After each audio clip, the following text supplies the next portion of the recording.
Ladies and gentlemen, the opening ceremony is going to start. Please be seated. For those who are joining via Zoom, please open your camera and mute your microphone. Make sure that you have a stable internet connection. Mohon perhatian, acara akan segera dimulai. Kepada para undangan yang ada di ruangan, silakan menempati tempat duduk yang telah disediakan. Terima kasih. Tabe salamat lingkungan alatai, salam sahujud karendo malempang. Om Swastiastu. Assalamualaikum warahmatullahi wabarakatuh. Salam sejahtera, namo buddhaya, salam kebajikan. Good afternoon, ladies and gentlemen.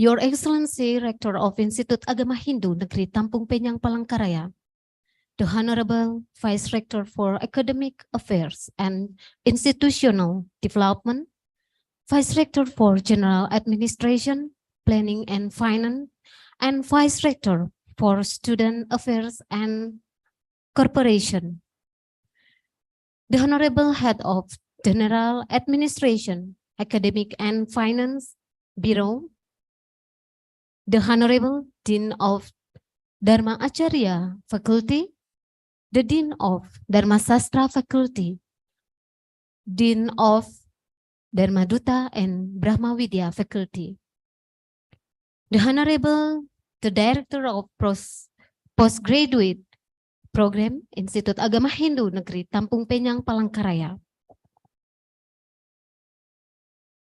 Our distinguished speakers are the first, Professor David Waterman from La Rochelle University. The second one, Professor Rajiv Gupta from Dev Sanskriti Wiswawidyalaya. And the last, Professor Dr. Anda Nunung Suryati, MED, PhD from Universitas Negeri Malang, and esteemed all of the participants.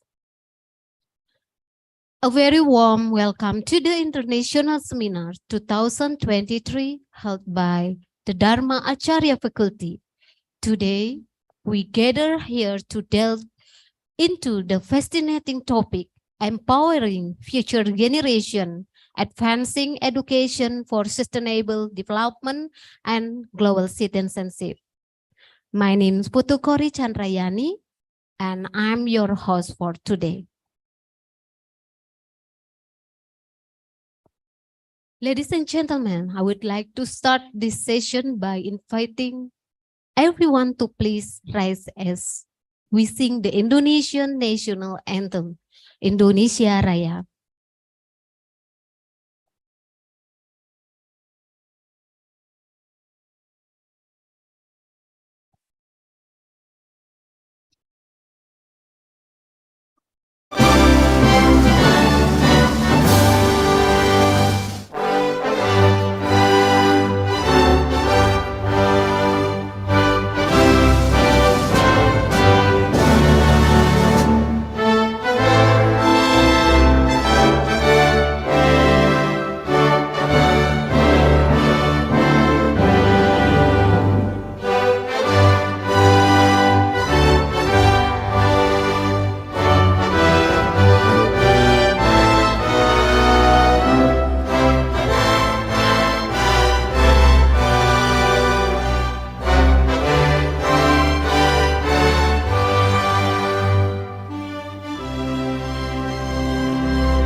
Have a seat, please.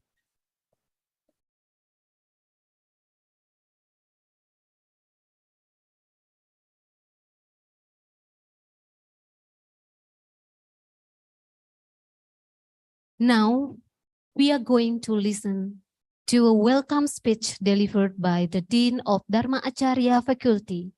Ladies and gentlemen, please welcome to Mr. Dr. Derson SAG MAG.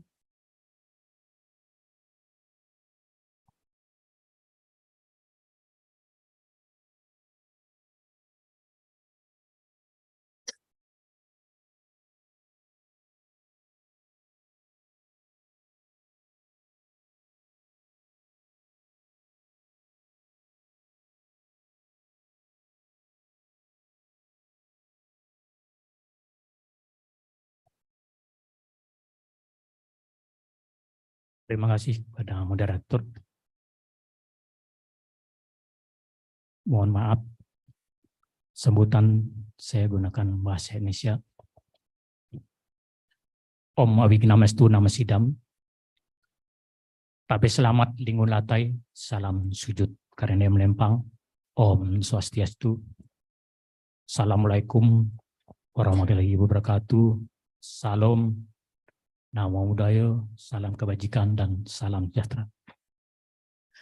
Yang terhormat Bapak Rektor Institut Agama Hindu Negeri Tampung Penyang Palangka Raya, yang terhormat Ibu Wakil Rektor 1, Bapak Wakil Rektor 2, Institut Agama Hindu Negeri Tampung Penyang Palangka Raya, yang terhormat Bapak PLT Karo, yang terhormat Direktur Program Paca Sarjana atau yang mewakili, yang terhormat Dekan Fakultas Dharma Sastra, yang terhormat Dekan Fakultas Dhamma Duta dan Brahmaudya, yang kami hormati Wakil Dekan 1 dan 2 Fakultas Dharma Acarya, yang terhormat ketiga pemateri, yang pertama Pak Prof. David Wetterman, La Rosella University.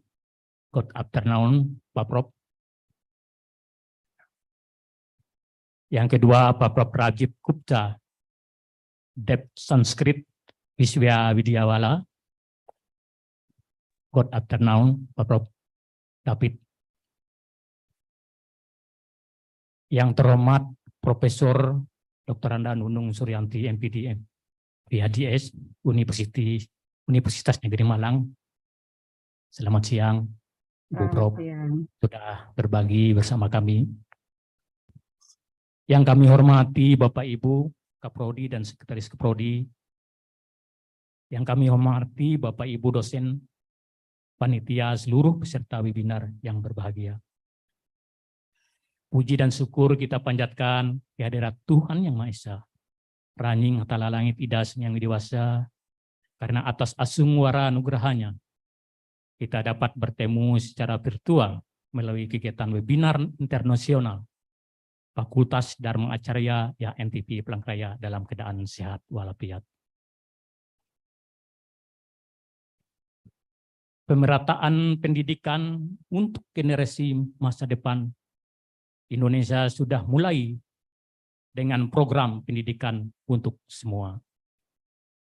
Di era globalisasi yang disertai dengan permasalahan dunia yang semakin kompleks, bersekolah saja tidaklah cukup.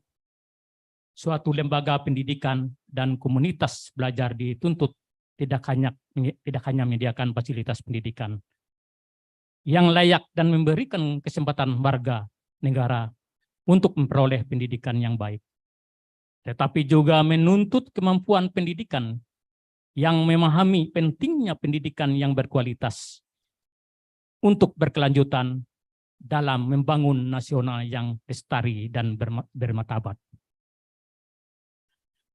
Menghadapi masa depan bukan berarti kita harus berdiam diri dan merasa puas dengan apa yang sudah kita miliki selama ini. Kita dituntut untuk mampu menyimbangkan pemenuhan kebutuhan manusia Indonesia, sehingga kebutuhan tersebut dapat memenuhi tidak hanya untuk saat ini, tetapi dalam waktu yang tidak terbatas. tanpa mengurangi kemampuan para generasi yang mendatang. Mudah-mudahan dengan diselenggaranya kegiatan webinar ini nantinya dapat memberikan manfaat kepada kita semua demi memajukan pendidikan untuk membangun berkelanjutan dan berwarga negara yang global. Demikian sambutan yang dapat saya sampaikan. Mohon maaf apabila ada hal-hal yang tidak berkenan.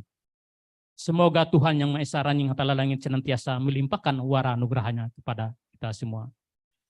Sebelum saya akhiri sambutan ini, dimohon dengan hormat kepada Bapak Rektor untuk memberikan sambutan sekaligus membuka kegiatan webinar ini.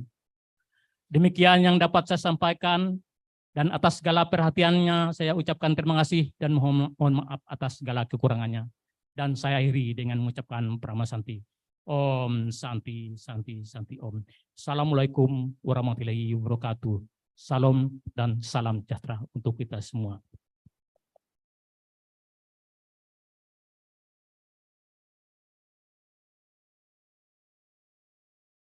Thank you, Mr. Derson SAG MAG, for your speech.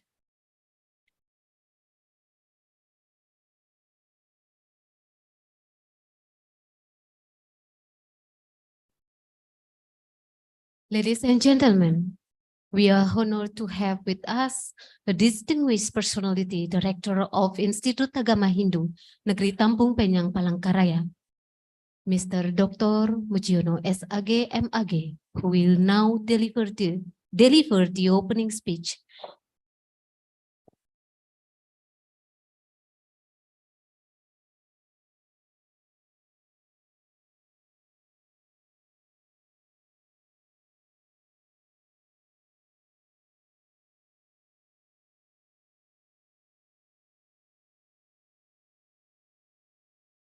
Thank you.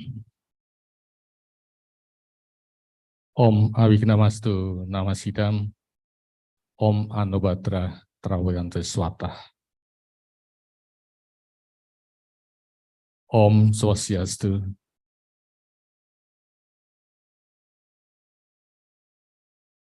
Assalamualaikum warahmatullahi wabarakatuh. Salam, nama budaya, salam sejahtera, selamat sore untuk kita semua. Tapi selamat lingkungan latte, salam sujud karende malempang.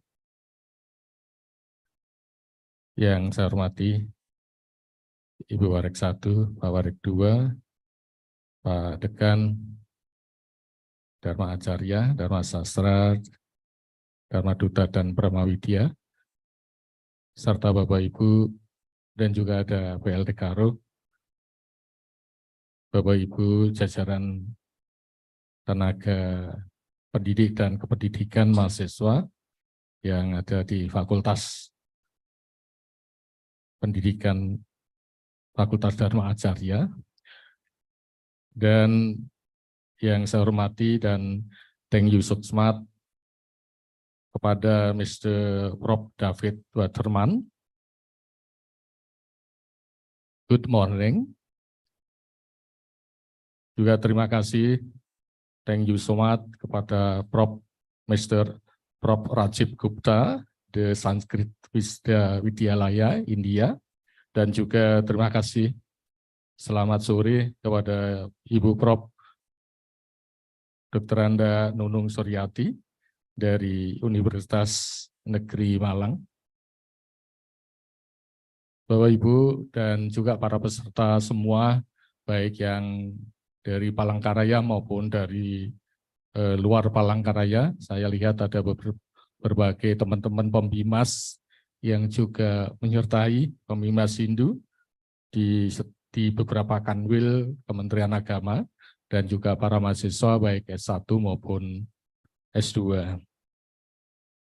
Yang pertama tentu kita panjatkan puji syukur, puja setungkara kepada Hyang Widi Ranjing Hatala, Tuhan Yang Maha Kuasa, memberikan sinar suci waranugraha kepada kita semua dalam kesempatan yang berbahagia di kegiatan webinar internasional ini kita bisa mengikuti, hadir, baik secara luring maupun secara daring. Yang kedua, terima kasih setinggi-tingginya, setulusnya saya ucapkan kepada jajaran di Fakultas Dharma Acarya, juga para panitia yang sudah menyusun, mengemas, mengkolaborasi kegiatan ini, kegiatan webinar internasional, dan juga tak lupa kepada para pemateri yang saya sebut di depan, yaitu Prof. David Dharma, Rajib Gupta, dan Ibu Prof. Nunung Suryati yang telah berkenan untuk menjadi pemateri, membagikan wawasan, ilmu pengetahuan, dan dorongan spirit untuk kita semua, keluarga besar Institut Agama Hindu Negeri Tampung Penyang, Palangka Raya, dengan topik memberdayakan generasi masa depan. Saya bahasakan Indonesia adalah memberdayakan generasi masa depan, memajukan pendidikan untuk pembangunan berkelanjutan dan kewarganegaraan global. Kalau saya mencermati dari sebuah tema yang diangkat, ini panjang sekali, sulit untuk dipahami. Tetapi pada intinya adalah meningkatkan kualitas pendidikan generasi muda untuk Indonesia Emas tahun 2045. Bagaimana kita menyiapkan generasi muda dalam menyongsong pembangunan yang berkelanjutan, menyongsong pembangunan manusia seutuhnya, dan Indonesia Emas di 2045. Disadari dan tidak disadari bahwa Kalimantan di Indonesia pada umumnya, ibu kota negara akan dipindah di tahun 2024 nanti di Pulau Kalimantan, yaitu di Kalimantan Timur, dan Kalimantan Tengah sebagai penyangga sumber daya manusia, sumber daya alam, tentu juga pertanian dan aktivitas yang lain, dan layaknya seharusnya dari sekarang kita menyediakan, mempersiapkan diri di dalam sumber daya manusia, baik secara langsung maupun tidak langsung di dalam pembangunan ibu kota negara Nusantara. Jika sumber daya manusia lebih baik, lebih terampil, lebih cerdas di berbagai hal, tentunya akan dapat memajukan bangsa dan negara, memajukan ibu kota, dan memajukan keluarga, serta daerah di wilayah Kalimantan Tengah kita yang kita cintai ini. Oleh karena itu, berangkat dari sebuah kemajuan, peningkatan pendidikan, maka akan merubah sebuah peradaban bangsa, merubah kehidupan, merubah berbagai hal untuk bangsa dan negara ini menjadi lebih baik dan kehidupan sejahtera dan kebahagiaan. Oleh karena itu, saya selaku Rektor Institut Agama Hindu Negeri Tampung Penyang, Palangka Raya, mengapresiasi yang luar biasa dan terima kasih yang tak terhingga kepada Dekan Dharma Acarya beserta jajarannya dan tim panitia yang tergabung mengemas dalam sebuah webinar atau seminar internasional ini. Mudah-mudahan apa yang menjadi keinginan kita, apa yang menjadi harapan kita, mendapatkan restu, mendapatkan bimbingan, serta tuntunan dari Tuhan Yang Maha Esa, Yang Widi. Untuk lebih lengkap, lebih mendalam tentang wawasan dan pengetahuan terkait apa yang menjadi tema, tentu akan disampaikan secara mendalam, secara detail, secara baik oleh para pemateri yang hari ini diberikan tanggung jawab atau dimohon beberapa, yaitu Prof. David, Prof. Rajib, dan Prof. Nunung. Demikian apa yang menjadi harapan saya, dan mudah-mudahan Bapak dan Ibu bisa memantik sebuah pengetahuan dan wawasan bagi adik-adik para mahasiswa baik S1 maupun S2 dan para tenaga pendidik dan tenaga kependidikan di IAHN-TP Palangka Raya dan para peserta semua. Tuhan Yuang Widi Ranying Hatala Langit memberkati kita semua. Dengan memanjatkan Om Awiknamastu Namasidam, seminar atau webinar internasional di Fakultas Dharma Acarya saya nyatakan dibuka secara resmi.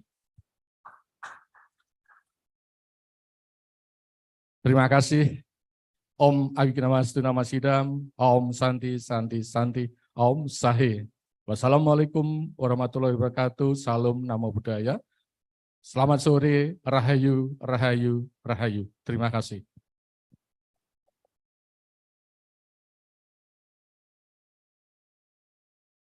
Thank you, Mr. Mujiono SHG MAG, for your wonderful speech.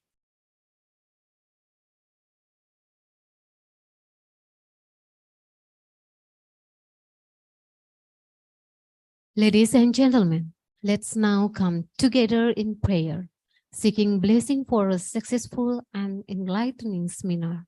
May I invite Inyoman Urip to lead us in the moment of prayer.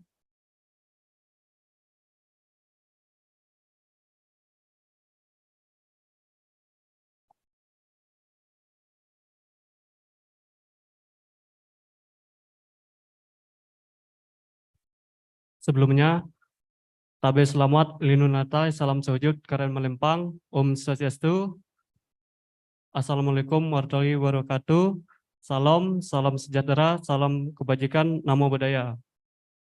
Bapak Ibu hadirin yang kami hormati, sebelum kegiatan ini kita mulai, alangkah baiknya kita berdoa menurut agama dan kepercayaan kita masing-masing, agar kegiatan hari ini bisa berjalan dengan lancar. Dalam hal ini, saya pimpin doa menurut agama Hindu. Untuk non-Hindu bisa menyesuaikan. Berdoa, mulai. Om Swastiastu. Om Awiknamastu Namasidam. Om Mano Badra Kardawiyantu Yeswata. Om Saraswati Namastudyam Warada Kamarupuni Karisyami. Sidir Bawantu Ome Sadu.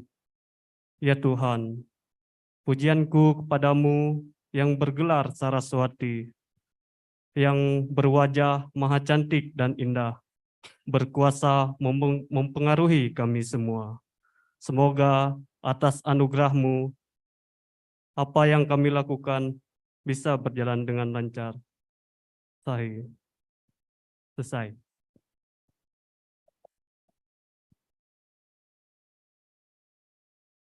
Thank you, Nyoman Urip. Ladies and gentlemen, that's all about opening ceremony.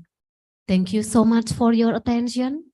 We are so sorry if we do some mistakes, and we will have a 5 minutes for break before starting our main agenda.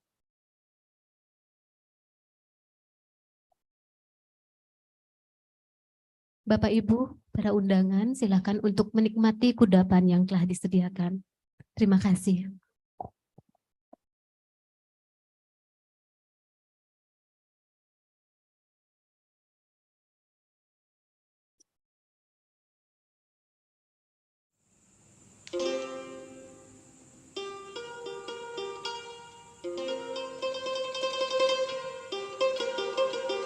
Tapi salamat lingunalatai, salam sujud karindeng malempang, Om Swastiastu.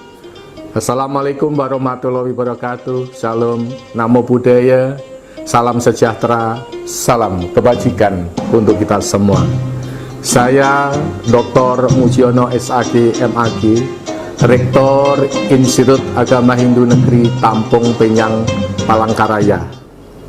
Institut Agama Hindu Negeri Tampung Penyang Palangka Raya mempunyai visi unggul, profesional, dan religius. Dalam pencapaian visi tersebut, kami Institut Agama Hindu Negeri Tampung Penyang Palangka Raya mempunyai misi menghasilkan lulusan unggulan. Kedua, menghasilkan penelitian berkualitas. Tiga, mewujudkan pengabdian kepada masyarakat religius yang inovatif. Empat, membangun kerjasama sarana prasarana yang berbasis iptek. Demikian visi dan misi Institut Agama Hindu Negeri Tampung Penyang Palangka Raya, mudah-mudahan terwujud. Terima kasih. Om Santi Santi Santi. Om Sahe.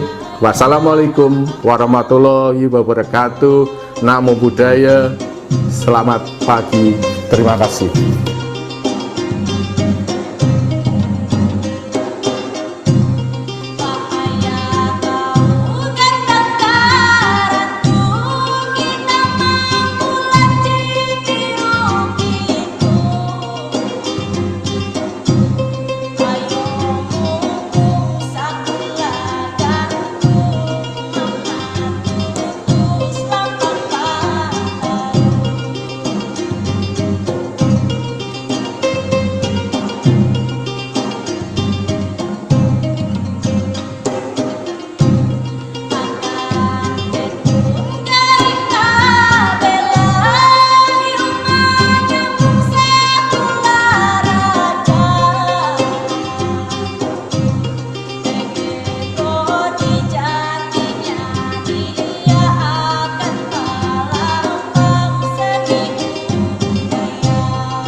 Ladies and gentlemen, thank you very much for staying with us.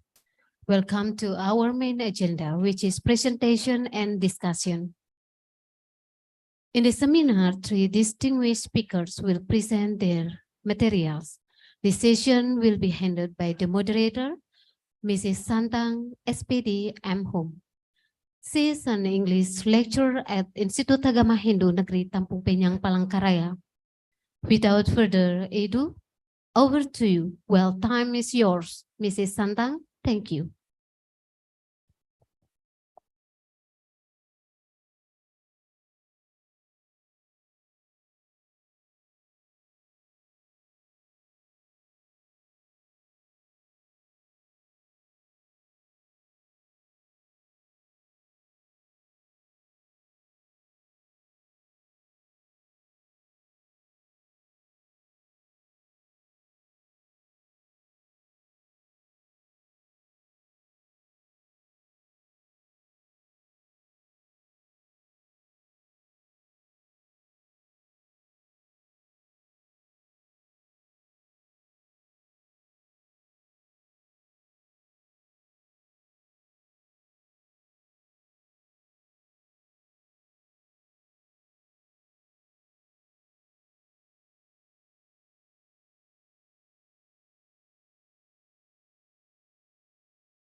Good afternoon, ladies and gentlemen.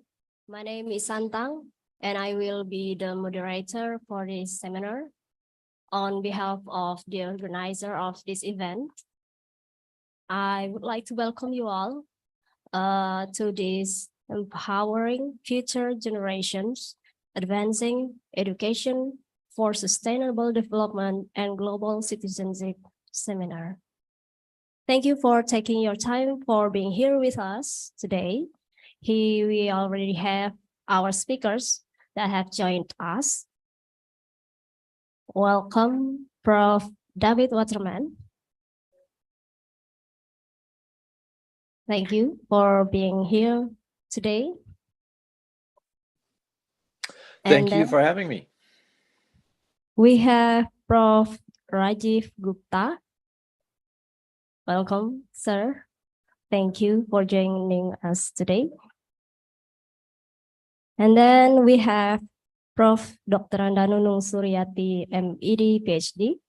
Welcome, Prof. Nunung. Thank you. Thank you. It's great to see you here today. Thank you. A pleasure to meet you all.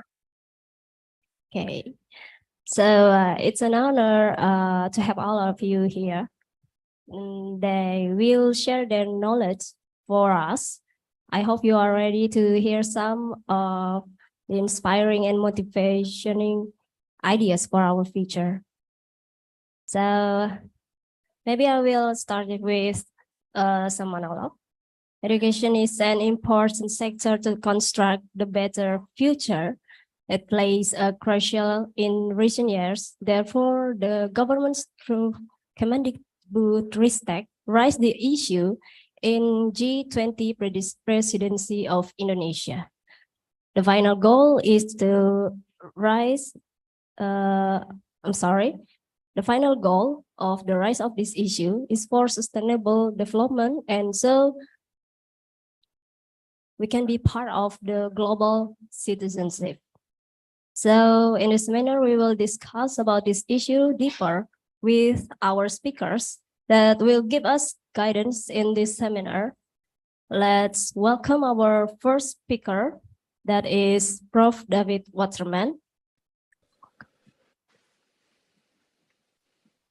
Hello, Prof. Hello, good morning. Selamat pagi, or at least it's pagi where I am. Selamat siang for most of you, I think. Yes. Prof. David Waterman is professor des University at La Rochelle University, France, where he is co-director of the research team D2IA, Asian Dynamics, Interactions, Interculturality, as well as co-director of the doctoral program Euclid 618. Is that right? Okay. I hope I pronounce it correct, sir. Sure. Okay. And director of the Asia Pacific Institute. David Waterman is currently working on Pakistani history, culture, and literature in English. And his most recent book-length publication was launched in February 2023 with Oxford University Press, entitled History, Memory, Fiction, New Dimension in Contemporary Pakistani and Kashmiri Writing. And maybe you want to contact him at David Waterman at unif.lr.fr.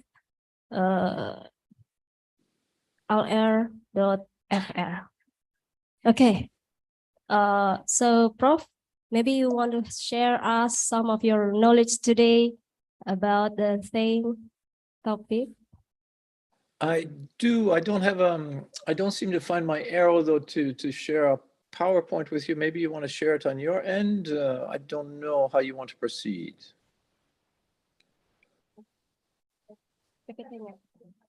Ada. So maybe we will show the slide share. Okay. Yeah, I don't Yeah. seem to find my arrow that's usually there to do that. Okay. So yeah. I'm sorry, Prof. Maybe we will share the slides from here. Okay, Yeah. that'd be Okay. fine. Okay. Thank you. Okay. While we're waiting for you to do that, I just want to thank the organizers for their kind invitation and for taking all the time and mobilizing a budget and everything to bring us all together. I see that we're nearly 300 here today. And so thank you for providing us with that opportunity to come together and share ideas. Yes, sir. Okay, off we go. There's just the title of the seminar, and what I hope to share with you today will should fit pretty well in this theme, and also the second sub-theme that was suggested about how this kind of education can actually lead to peace and among and between peoples on a more profound scale than just simply environment in the ecological sense of that term. Okay, so next slide, please. And this is just a reference. I'm sorry I didn't manage to copy the book cover. It didn't want to copy. I think it was protected. But Joel Spring has been, at least for the past 20 or 25 years, has been writing lots of things about the subject. And so if you're interested in today's topic, you probably want to look at some of his work. Here's just one example, how educational ideologies are shaping global society and intergovernmental organizations, NGOs, and the decline of the nation states. All right, so next slide, please. We're going to start from the perspective of the biosphere approach. Now, according to Spring, he says that environmental education is the most radical pedagogy shaping global society, the central core of a global ethic and civil society. So this takes us back a little bit to what I was saying before, that we're not just talking about ecology when we talk about environmental education. We're talking about something which is much broader and goes into ethics and into how civil society works.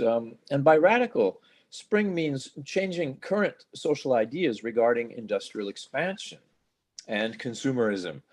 And of course, that recalls a broader definition of radical, which simply means to be going against mainstream norms.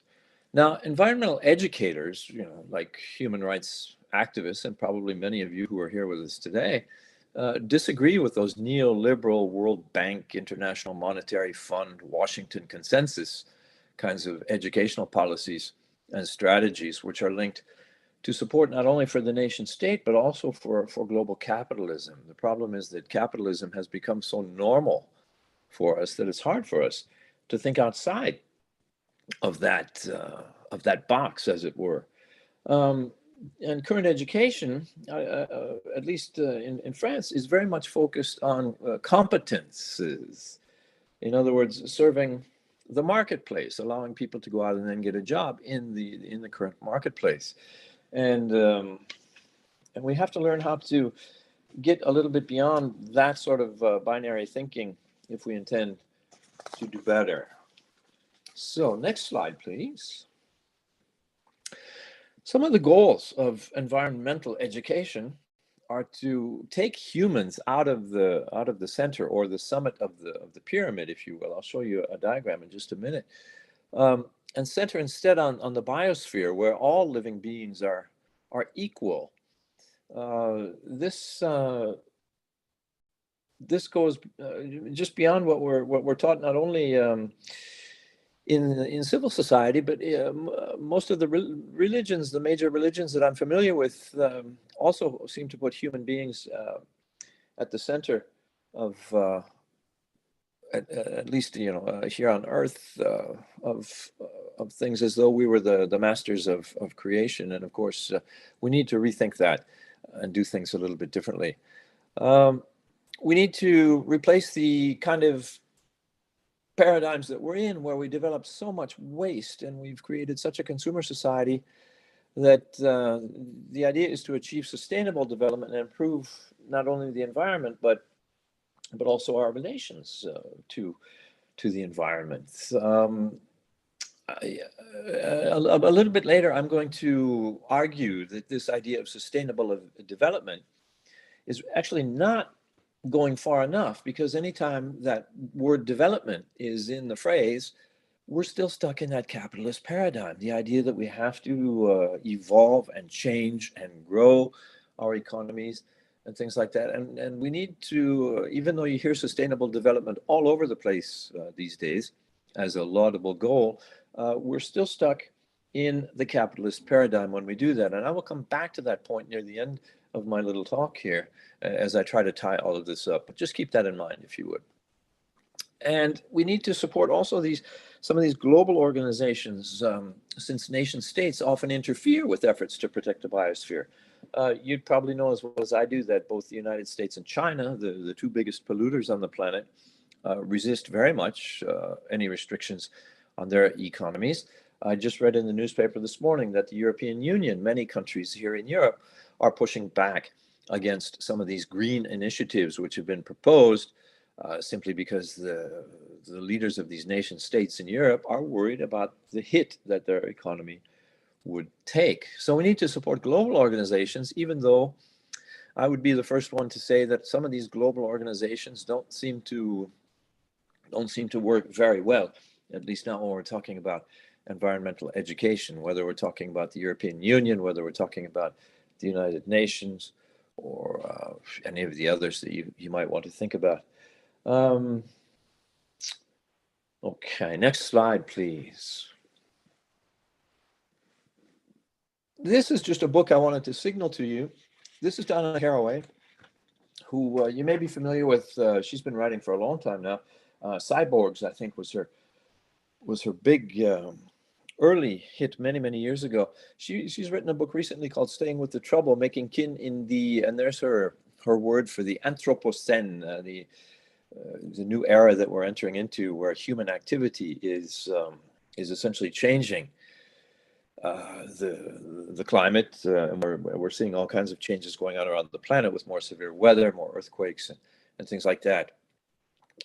So if you're interested in the kind of things we're talking about today, but from a little different perspective, it's both an academic book, but it's also very philosophical, very easy to read, and I can promise you will not look at pigeons the same way after you read this book. So that's just a heads up for you. I'll signal 2 or 3 books along the way.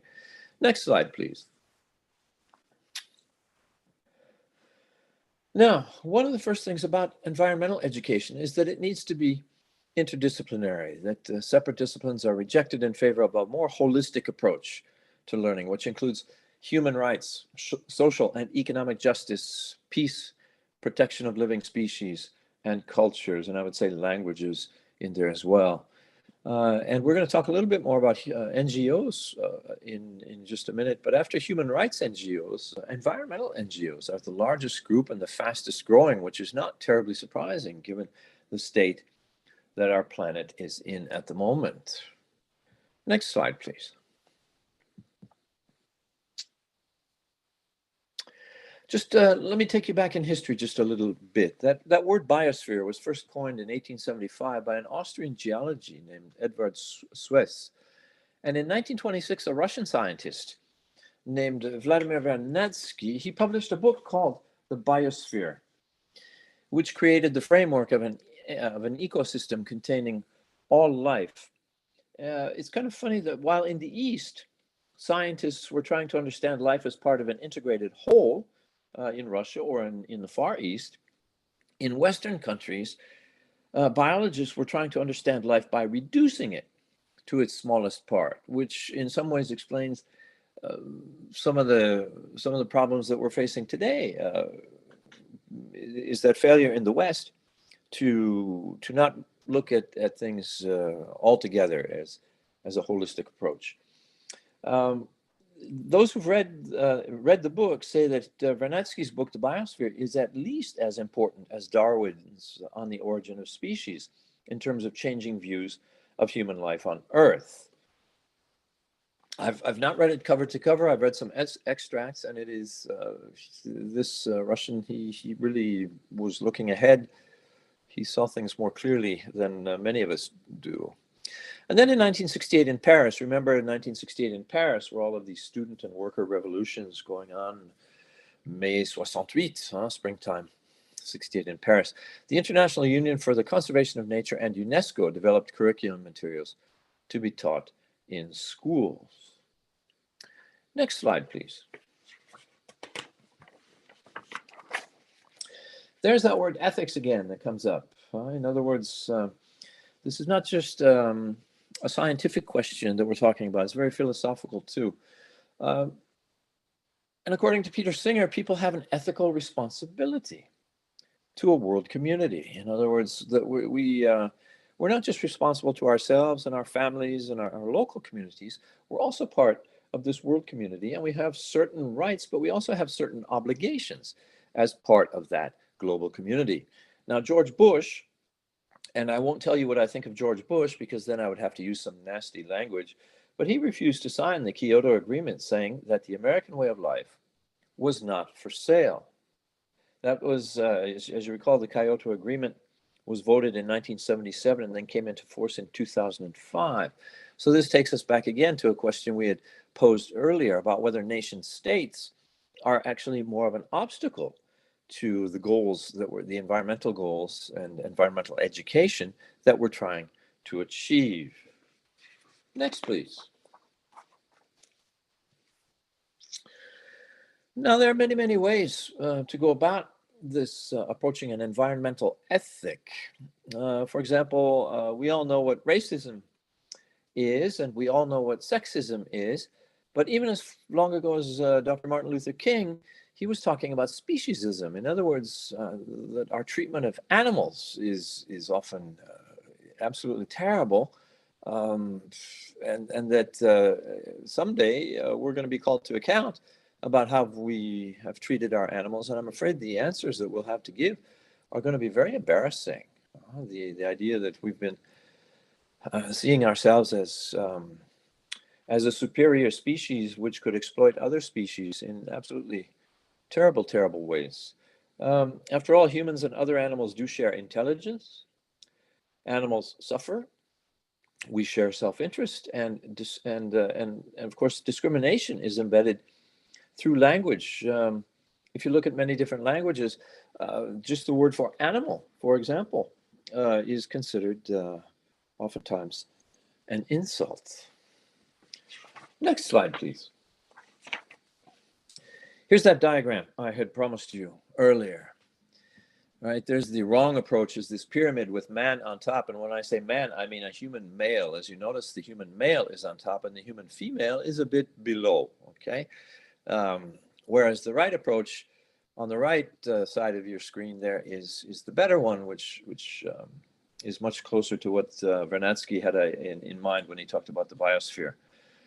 The idea that we're just living creatures among many, many others, and not just animals, but plants, and that we really need to respect all of nature. And it is really this anthropocentrism, the idea that human beings are at the top of the pyramid here, that is the cause of our environmental crisis. Now, we can come up with some questions. If you notice the diagram there, it's like, well, okay, but do harmful viruses and bacteria, for example, do they count as life that deserves protection? Are we supposed to protect rats and other kinds of animals that we may not care for? And the answer is, well, if we're going to be thinking about this the right way, we need to take those kinds of questions into account. And the funny thing is that all of those bacteria and rats and flies and everything else, they all have their role to play. And believe me, if they're not here, things would start going seriously wrong. Next slide, please. Oh, this is just another book that I wanted to signal to you along the way. This is Amitav Ghosh's recent book called The Nutmeg's Curse: Parables for a Planet in Crisis. It's a fascinating book, and I think those of you in Indonesia would find it especially interesting, because the departure point for all of the trouble that we're in now today, which Ghosh presents in his book, is when the colonizers arrived in Indonesia looking for spices, nutmeg and others. Muscade, we say in French. And he sort of marks that as the beginning of when all the trouble started, when this idea that certain people had the right to just do extraction for profit, and that nature was there to control, to extract for profit, and not only natural resources, but also human beings. And if you have time, you really should read this book. You're going to love it. He's such a good writer that he actually starts at about 1600 or so with the colonizers arriving. And he brings it up to the present day and shows how a lot of the systemic racism, which was part of the colonial project, is still current today. And he links it up with, for example, Black Lives Matter, a very, very current discussion going on today. So I recommend this book very strongly, especially if you're from Indonesia. Next slide, please. Okay, what other approaches can we take for this environmental ethic that we're talking about? Well, the idea that humanism and sustainability, which interprets changes in the global environment according to its effect on humans and works for a healthy environment for humans. I don't know, it's not as radical as some of the other approaches, but let's face it, when we're trying to get people to change their habits and their ideas and their worldviews, we need to maybe go step by step. If you try to change things too quickly, too radically, all at once, you're going to meet a lot of resistance. Whereas if you take smaller steps, maybe we have a better chance of succeeding. Next slide, please. What other approaches? Well, what about indigenous cultures? There are all kinds of indigenous cultures out there, which, especially when looking from Europe or from North America, a lot of those indigenous cultures, when modern scientific worldviews started to become popular, well, when are we going to start with? Maybe during the Enlightenment. They tended to push indigenous cultural knowledge and savoir-faire out. And today, the funny thing is that if you go to medical schools in France, for example, today doctors here in France are actually learning about some of those indigenous treatments for medicine, such as acupuncture or many other things. And the scientists at my own university who are doing research on anti-cancer bacteria, which they find in the ocean, are realizing that maybe, just maybe, these are the same molecules that, for example, Chinese doctors have been using for 5,000 years. And so the idea that we need to bring those indigenous cultures back, at least those that are still surviving, many, of course, have been destroyed. And so now we're having to rediscover that. Next slide, please.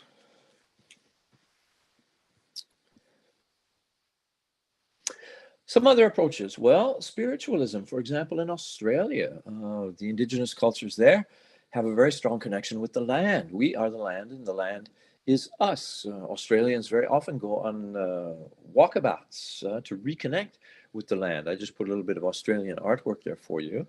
And the Kimberley Declaration of Indigenous Peoples, which was declared in Johannesburg. Tribal elders often become the keepers of wisdom, and current efforts focus on the protection of that as intellectual property, much in the same way that we would do copyright today. Next, please. And another approach. Well, we're going to have to, at some point, look at how we consume. Consumerism is created by a sense of dissatisfaction, which is created by advertising, this desire that we need these things. Now, I don't know. I don't think most people could honestly say that they absolutely need Coca-Cola to survive. I kind of doubt it, although I do know some Americans who would say so.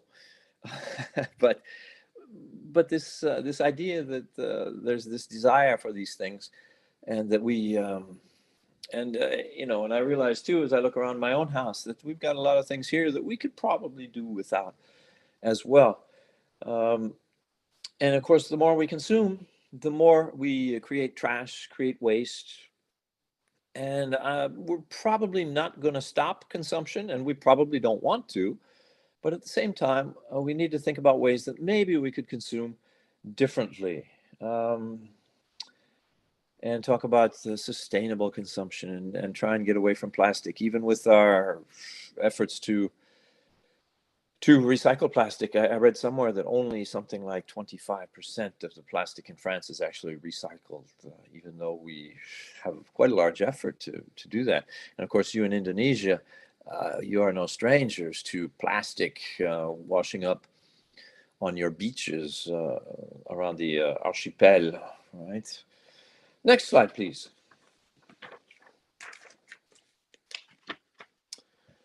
And we're getting near the end of at least the approaches part here. Ecotourism has become more popular these days. Responsible travel to natural areas that conserves the environment and sustains the well-being of the local people who earn some money from tourism. Here in France, tourism is a huge part of our economy. In La Rochelle, where I live, it's a very important part of our economy. I know that Indonesian tourism is also a very important part of the economy, but there are efforts these days to sort of limit tourism to very, very popular places. Venice, for example, has limited the number of people who can go on any one day, things like that, just to avoid damaging the local environment, and yet not damaging local economies at the same time. There's the idea of migration, the specter of migration. If you hear our politicians talk about migration, they tend to think that they tend to make us think that this is a terrible thing that's going on. Keep in mind that migrants are people, whereas migration is a political issue, and there are better ways to deal with migration. As one of the great Pakistani writers, Mohsin Hamid, always says, we are all migrants through time, and so we need to keep in mind that the entire history of humanity is a history of movement, and so migration and movement of cultures and peoples is nothing new. The war on tourism, I've already mentioned. Neo-colonialism in the sense of economic colonialism, right? The United States has done this for a long time, economic colonialism, exerting their economic influence. China's rise has meant that China is now doing much the same thing. Okay, and of course, ecotourism as a possibility for education as well. Next slide, please. If I could now just shift our attention a little bit, because when we talk about education, we think about education in families and education in schools. I'd like to just mention a little bit about environmental NGOs, which are an important part of changing people's ideas too. And the NGOs, they realize that the climate and our environment is every bit as important as international security and global economies. In fact, it's probably the climate change and environmental catastrophes is probably the number one thing that the current generation of young people really needs to worry about. And they are. I've talked to my own students that are very uncertain about their own futures. Now, environmental NGOs are not necessarily new. Many of them came into being after World War II, the Sierra Club, the Audubon Society, the World Wildlife Federation with their famous panda in the early 60s, Friends of the Earth and Greenpeace a little bit later. Next, please. Why did they come into being? And even as early as the 1940s, after World War II, it's because scientific knowledge on environmental issues has increased exponentially since there. And the idea that certain post-industrial values emerged in the 1960s and 1970s. In the 1960s, it was the hippies, the hippie movement in America, who was basically saying we need to respect Mother Nature. And of course, the establishment people, all the people who had short haircuts and wore suits to go to work in the chemical factories and places like that, they all laughed at the hippies. And it turns out that the long hairs with their colorful clothes were right, that we were doing things in a bad way and needed to rethink how we're going about that. And of course, the growing realization that environmental problems are not national problems. They cross national borders. Polluted water, air, etc., all crosses borders. They don't care what our maps look like. And of course, the growth of international organizations, which really came to be after World War II, have created a space for such dialogue and debate. Next, please.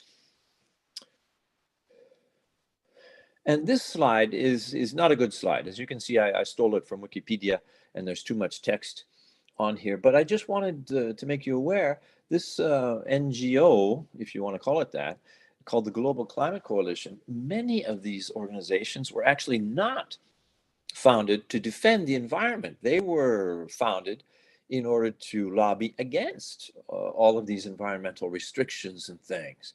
And they were affiliated with anti-environmental groups and fringe groups, and of course represented the interests of many, many big companies.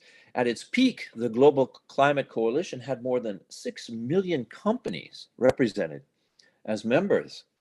But then, of course, the winds changed and this organization was disbanded in 2002. Now, those opposing forces are still out there, but their strategies are a bit more subtle now.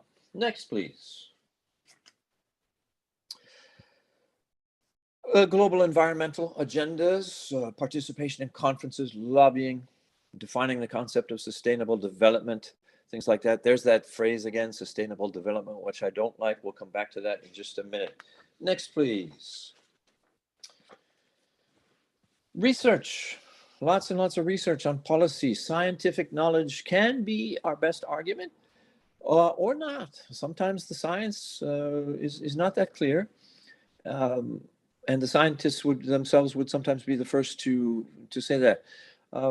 NGOs can also question prevailing expert opinion. Keep in mind that a lot of the scientific research that's out there has been funded by nation states and by big companies who have a vested interest in maintaining the status quo. So if you're worried about bias when it comes to research, the first question you should ask is, who paid for the research? Next, please. Changing environmental norms. A lot of our everyday habits are really anti-ecolo, right? Often supported by ideological structures that support anti-ecolo behavior, you know, just buying things that are single use and then we discard them. We go to a fast food restaurant and the amount of waste that we generate after our meal is really incredible. And yet we've been doing that for so long that sometimes we don't even notice that we're doing that anymore. Next, please. This is just one example of policy formulation that I was talking about earlier. The 1991 Protocol on Environmental Protection to the Antarctic Treaty was signed, which banned all mining activities. Now, you know as well as I do that both in the Arctic and Antarctic, with global warming and the reducing ice mass, companies and nation states are scrambling now to go and exploit the natural resources, whether that we're talking about mining activities, oil and gas in those regions. So I don't even need to tell you about that. Next. And NGOs can also monitor and modify existing regimes. For example, a long time ago, we realized that chlorofluorohydrocarbons, which are used for refrigeration, were causing a hole in the ozone layer. And so steps were taken to ban those products, and yet it wasn't enough. We found out from scientific analysis that we weren't doing enough and had to go further. Just one example from France. The French government has supported the diesel industry in cars for many years, even though we know that diesel cars pollute terribly. 70% of the cars in France are diesel cars at the moment. And yet, we've known that for decades now, and yet they refuse to do much about it. Anyway, next question, next slide, please. Eco-development, just another example. These are just a few specific examples. Zambia, for example, had been trying for years to deal with poaching, but the problem is that poor people can make as much as $24,000 US in Asia or in Yemen from one rhinoceros horn because of traditional medicine kinds of habits, which is part of the problem too, is that a lot of these poor people can make a lot of money. Next, please. And then there are those transnational actors that we talked about before, the World Bank, the IMF, and they often were financing projects which were not good for the environment. But in the 1980s, other NGOs pressured them to be more environmentally accountable in their lending practices, because the World Bank was more focused on economic growth than sustainable development. And in fact, now they have an environmental department. Next, please. And this is just one last thing that I will leave you with, because I see I'm running close to my allotted time here. This is the last book I'm going to signal for you. This is called Resonance. This is a German sociologist whose name is Hartmut Rosa. And he has been writing for quite a while now. I've only recently discovered him myself, but if you're interested in today's topic, I suggest you read it, read some of his work as well. He sells his own little manifesto here for just €3.50, which is where I discovered him. But he tells us that durable development and high technologies are not making our life better. In fact, all they're doing is encouraging us to accelerate our lives in order to just keep up, because capitalism always has to grow, and growth is really the enemy.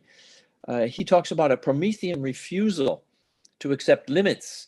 And if you've ever read Marx's Grundrisse, one of the places that in Die Grundrisse, where Marx says capitalism cannot abide an obstacle, right? And that seems to be the problem with Prometheus too, that refusal to accept limits, the idea that if there's an obstacle, we have to go beyond those limits.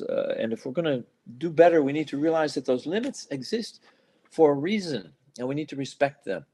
And so when we talk about education, instead of worrying about competence and entering the global marketplace, we should be talking more about assimilation of some of these ways of thinking more holistically, which of course are harder to measure than competences.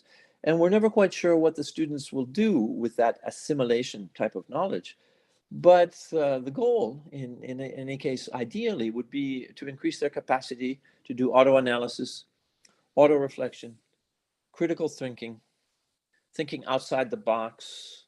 And I think the young generation realizes this because they're afraid for their own futures.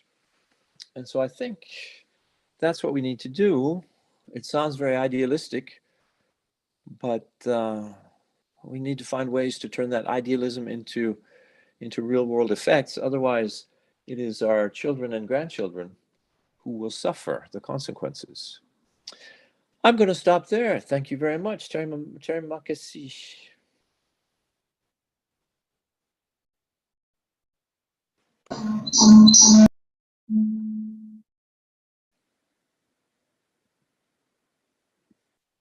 Thank you, Prof. David. It's very, very nice presentation from you. Prof. David has shown us the environment approach in education and also sustain the well-being of local people, which is true that is very important for the development, sustainability, and global citizenship. It is, as stated by Prof. David, is as important of the global security and economy. We have faced the global climate coalition, the problem of waste that our government still fight to solve the problem, and all other problems like air pollution, etc. It is an urgent issue that we need to share to our future generation for better future generation for sustainable development and global citizenship. So, and if the participant, if all of you have some questions to Prof. David, please ask the questions, or maybe you want to share your opinion.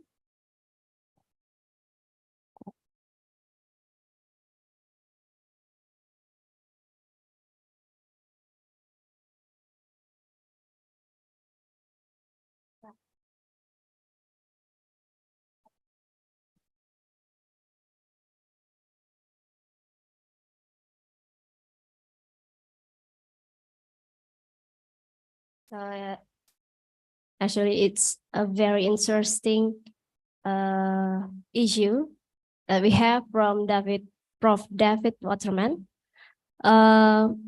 Maybe while waiting for all of you to prepare your questions, we will go to the next speaker, and then maybe we will welcome Prof. Rajiv Kumar Gupta. Thank you. Okay, Prof. Rajiv Kumar Gupta. He is Emeritus Professor in Department of Rural Studies and Sustainability, School of Biological Science and Sustainability, and Dev Sanskriti Viswavidyalaya. Welcome, Prof. And so he has achieved the BIRAC Innovation Award for 2015 for the contribution for mother dairy in the area of development of transgenic mustard hybrid, DMH11. So there are so many activities that he has joined. So his work experience is 42 years, including in charge R&D oilseeds, mother dairy fruit and vegetable, PVT, LTD Delhi, specialist third National Dairy Development Board, Anand Gujarat, research assistant, Choklai Experimental Station, Jorhat, Assam. Okay, Prof. Rajiv Kumar Gupta, the time is yours. Thank you.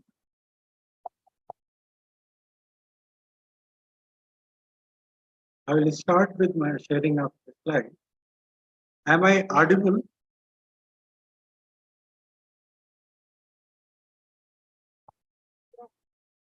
Yeah? Yes, Okay. clearly. Before we start, actually, in our university, the system is that we start with Gayatri Mantra. I'll request that you don't need to do anything, but let me chant my Gayatri Mantra before we start this presentation. Okay? Om Bhurvasvaha Tatsavitурvarenyam Bhargo Devasya Dhimahi Dhiyo Yo Nah Prachodayam. Thank you for the question. My topic, in fact, that what was communicated to me was economic growth and education, the link to sustainable development. In fact, I have prepared this my presentation, keeping in view the Indian perspective. Most of the things which are being done with regard to economic growth and education and sustainable development in the country, in my country, that is what I'm going to present through this our talk. In fact, almost everybody who is connected here right now for this seminar, international seminar, understands very well economic growth and development. But why I have put up this slide here is only because growth, economic growth and development, two different things. The development involves the quality and the growth involves the quantity. And that is where the whole problem arises in our development process. This is the basis, in fact, for our future representations or the talk. Now, since my topic is economic growth and education with regard to the sustainable development, what I have found is that quality education is the basis for all the sustainable development goals, whether they are social goals, educational goals, poverty-related goals, consumption-related goals, or means the environmental goals, whatever it is all related to quality.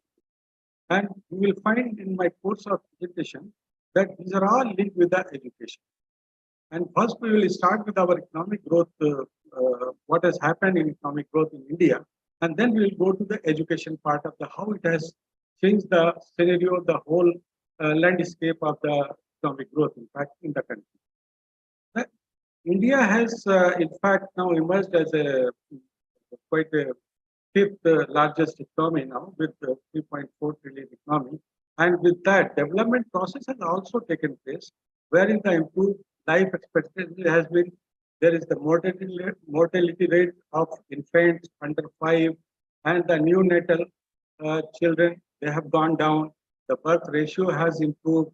The fertility has gone down. In fact, this is the data which was released in 2021.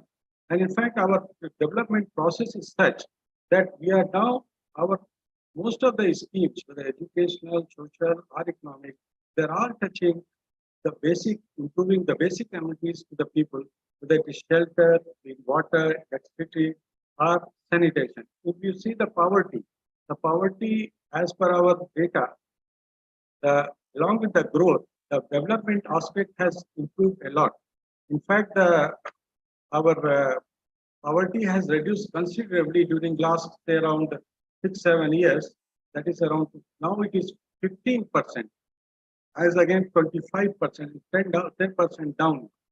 The reduction is because of the various welfare schemes which have been launched, and new jobs are created almost 10 million every year. That is also causing the reduction in poverty. Now coming to the education part, India is the largest hub, one of the largest hub of the education system. We have around 260 million children are enrolled, and their retention rate means that most of the school going children are completing their class 12th. 65% children are completing. 85% children are completing high school 10th standard. Higher education institutes are very large in number now, more than 1,000 universities, 43,000 colleges, and 43 million students are going to these colleges. In fact, the gross education enrollment ratio has also improved, not that high as it is required, but now we stand at 28, and the females are surpassing the men's in case of the gross enrollment ratio. And now we are focusing, since we are improving in education, now our focus is to improve the quality of education, and that is where we have launched, the country has launched a very big program of new education policy of 2020. And this is in fact keeping in view the global education development agenda, goal 4 of SDG, and where it seeks that it will ensure inclusive and equitable quality education and promotion of lifelong learning opportunities for every citizen of the country.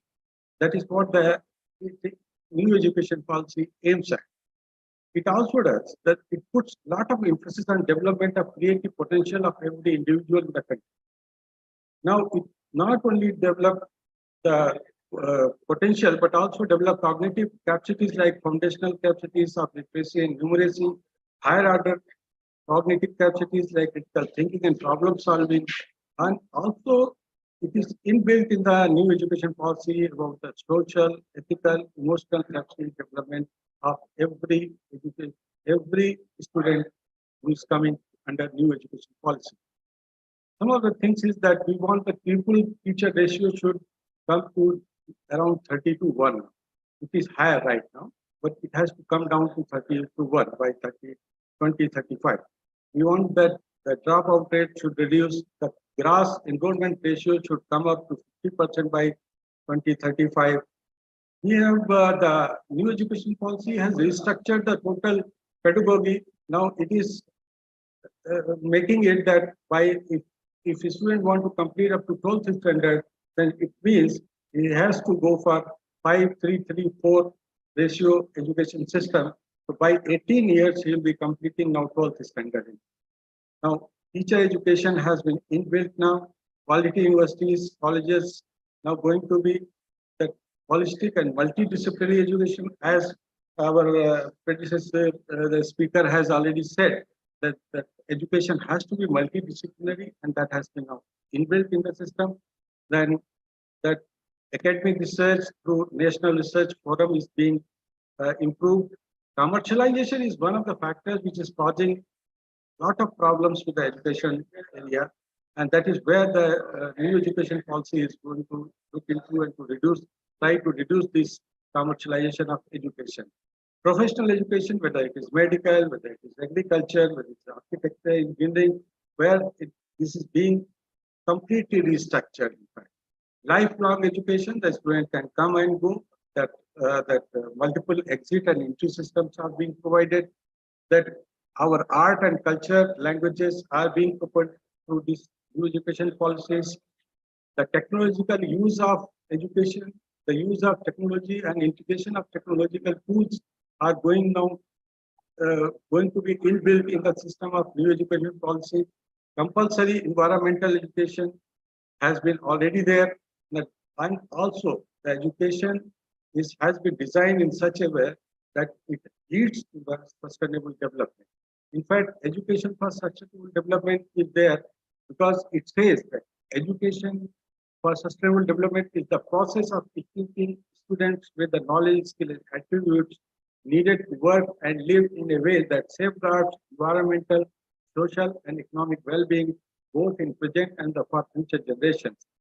Education for sustainable development promotes and encourages sustainable society, aims to develop knowledge about environment, outlines integration of principles, values, and practices of sustainable development, and focuses on environmental themes and concerns. Means it is a compulsory program for all the students who are going for UG. Now, a lot of investment is going into education here in the country. Education sector is estimated to be $117 billion now in financial year 20, and now it will reach around in another 2 years. It will reach to $225 billion. Around 250 million school-going students are there. 38.5 million students enrolled in higher education, where the males and females are almost same number.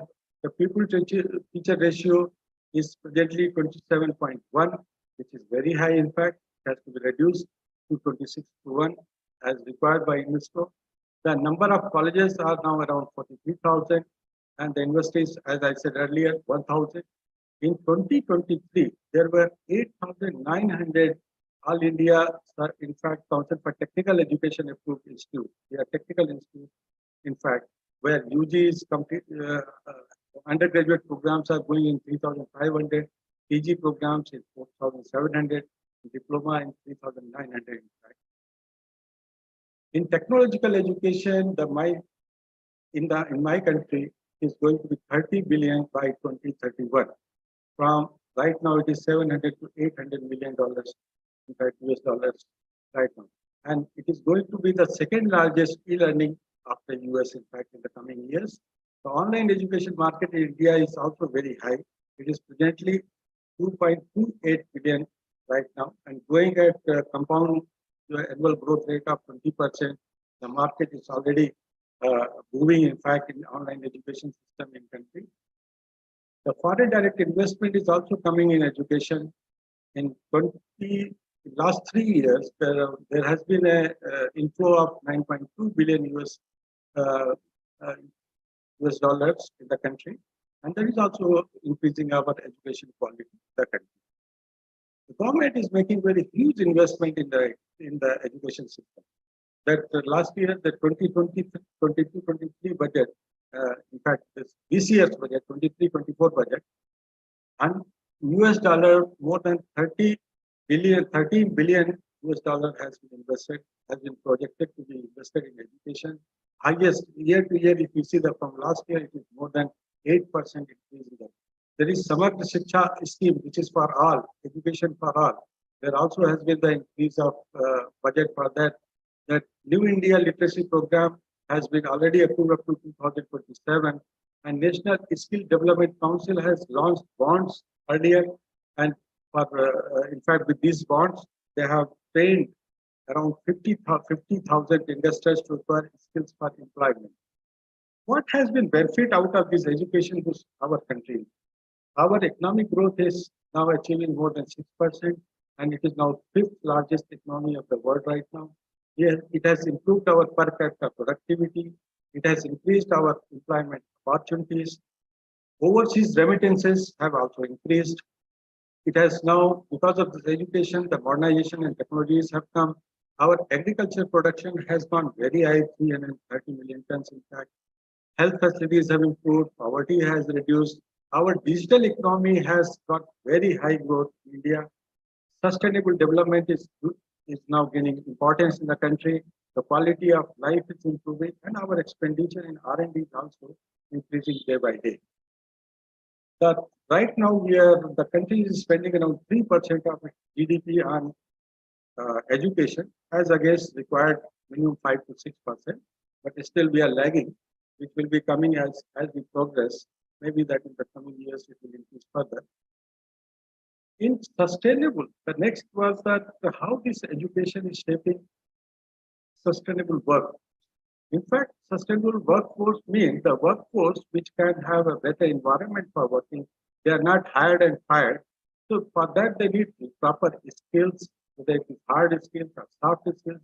So first thing is the new education policy is providing them the hard and soft skills, the lifelong learning. Anytime any person can go for learning process. The Skill India program is emphasizing on skilling, reskilling, and upskilling. And this is a continuous process. As we will proceed further, you will see in my slides that how it is being done. And we are putting on a lot of push is being done to artificial intelligence, machine skill, upskilling by information technology companies in association with a lot of Indian Institute of Technologies and other important education institutions in the country. But in fact, if you see that how it is being done in the country, lot of programs have been launched.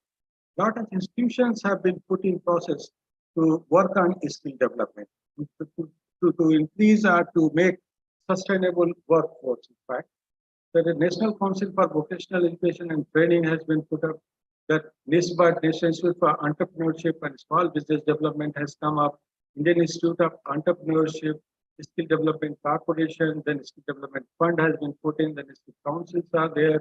Skill training institutes are there, then ITI is there, then skill platforms have been created, then instructional media institutes have been created, the Central Staff Training and Research Institutes has been created. Not only that, they have also have the short-term learning programs like Pradhan Mantri Kaushal Vikas Yojana, Pradhan Mantri Kaushal Kendras, Jal Shiksha Sansthan, School Initiative and Higher Education. And for those who are working immigrant laborers or immigrant workers, the pre-departure orientation training is provided by the institutes. Long-term trainings are there for craftsmen, craft inspectors, the vocational training, and training for women.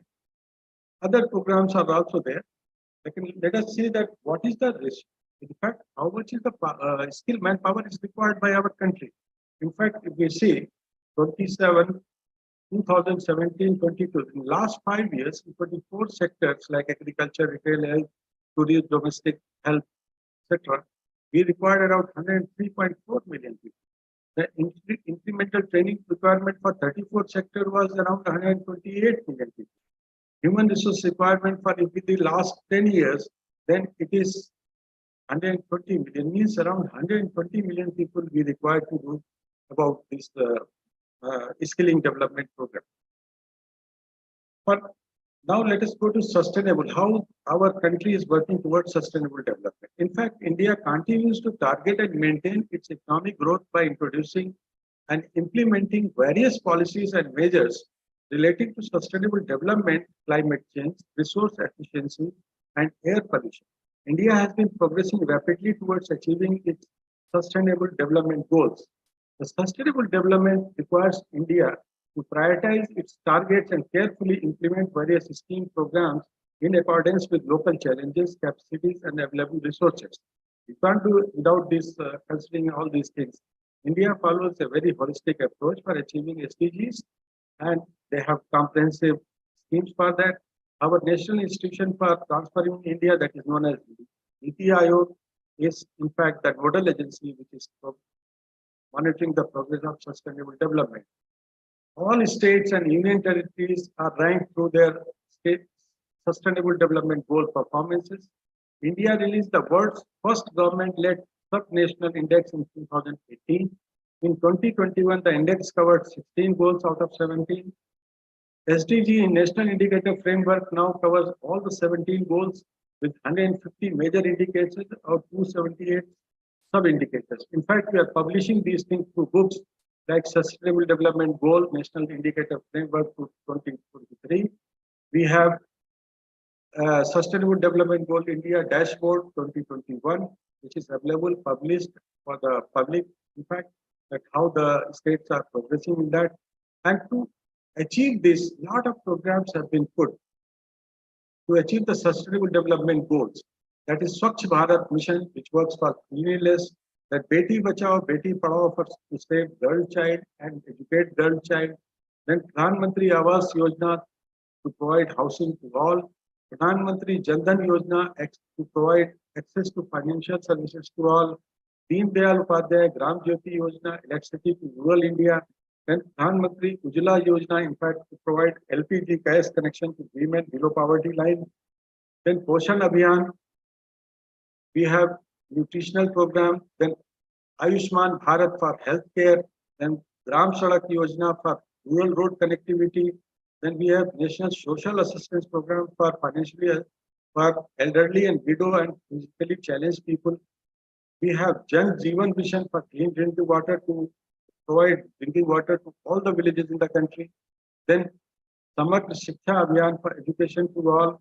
The National Skill Development Mission to create sustainable workforce, then Smart City Missions for sustainable habitat, then Gati Shakti Mission to consolidate infrastructure projects, then Aadhaar biometric ID system for direct benefit transfer to people. All these things are being done. In fact, on this month, September 2017, the central government has launched a scheme for craft people and artisans for their skill upgradation, for their toolkit incentive, for their credit support, for their digital transactions and market support. On 17th, it has been launched. This is known as Prime Minister Vishwakarma Yojana. We have National Action Plan for Climate Change. And there are 8 core missions: solar energy, enhanced energy efficiency, sustainable habitat, water sustaining Himalayan ecosystem, green India, sustainable agriculture, and strategic knowledge for climate change. All 33 states and union territories have prepared their action plan for climate change, aligning with the national plan. And under this plan, which is coming under SDG, the Sustainable Development Goal 11, we have Swachh Bharat Abhiyan, that is to clean cities, Atal Mission for Rejuvenation, that is Amrut, and Smart City Mission, then Awas Yojana, that is a housing project, and metro rail projects. They are going to provide National Clean Air Program. We have cyclone risk mitigation projects for coastal areas, which are being looked after National Disaster Management Authority and National Institute for Disaster Management. We have net zero commitment also. India achieved its 24% reduction in emission intensity by its gas between 2055 to 2060. India will achieve net zero carbon emission by 2070. And this is the commitment India has made in COP26. Complete ban on single-use plastics has been done. Guidelines for EPR for plastic packaging under plastic waste management rule has been modified. Government supports 10-year framework program for sustainable consumption and production. As our earlier speaker has said, that there has to be a check on consumption and production. And the government has published a draft notification on regulation and extended production responsibility for these tires. This is all we have on sustainable development in the country. Thank you very much for listening. If anybody has any issue or any query, I will take it.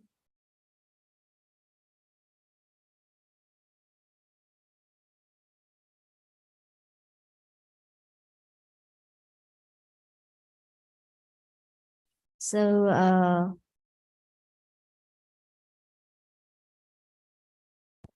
he share his knowledge about economic growth for development.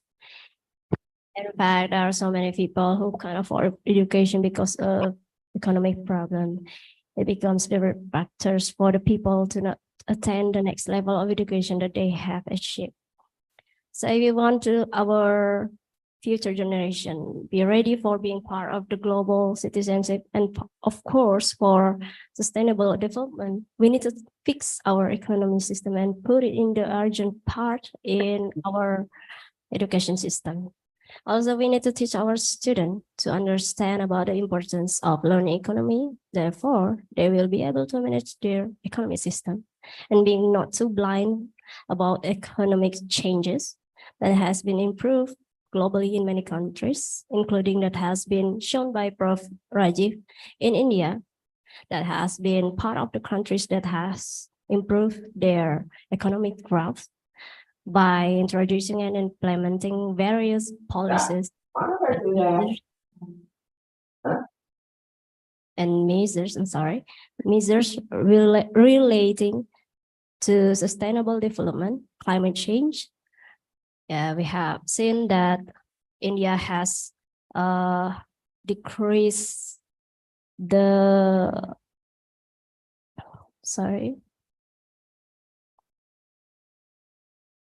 emission of gases. Yes. The reduction in emission intensity and carbon emissions by 2070. And they also have the national program, which is Sustainable Development Goals or SDGs. And I think that's all from Prof. Rajiv. And if the participants wants to ask the questions for Prof. Rajiv, you may ask him the questions.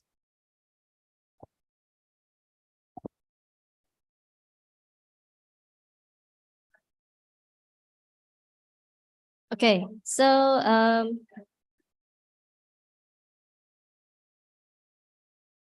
yeah.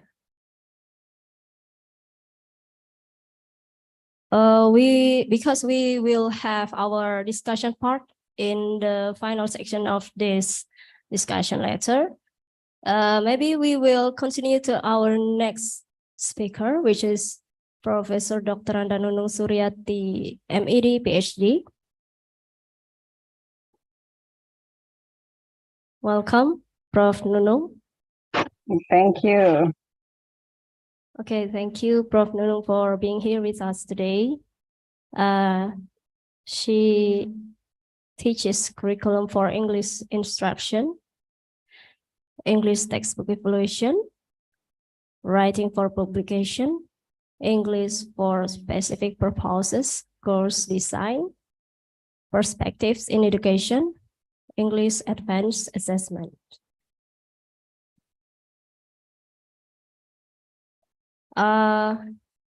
Ibu, may I talk in Indonesian?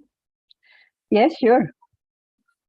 So, Ibu ini Ketua Bidang Pengembangan Buku Ajar Pendidikan Pengembangan Politeknik Indonesia since 1995 until 1997. Yes. Dia juga Indonesian Consultant of Education, Australia Basic Partnership in Education 2004 until 2017. I'm sorry, 2007. And she is also a consultant of education in Learning Assistant Program for Islamic School, Pendidikan Guru Madrasah Ibtidaiyah, Lapis PGMI 2007 and 2009. She is also coordinator PPG Department Sastra Inggris FSUM sampai sekarang. Dan ada jabatan-jabatan lain juga, Ibu, yang tidak bisa saya sebutkan satu persatu. Mungkin kita langsung ke ini, penelitian yang telah Ibu lakukan. Yang ini banyak sekali, Ibu, ya. There are so many researches that has been yang telah dilakukan oleh Ibu. The reason is cognitive and effective engagement mahasiswa terhadap feedback dosen dalam online writing tahun kedua penelitian DRPM. Lalu she also published some articles. Well, there are so many articles actually. Maybe I will mention two of them. So this is entitled Initial Activities Encouraging Students Autonomous Learning Faculty to Teacher Training and Education Program, GSHMIC, Journal of English for Academic. So, and then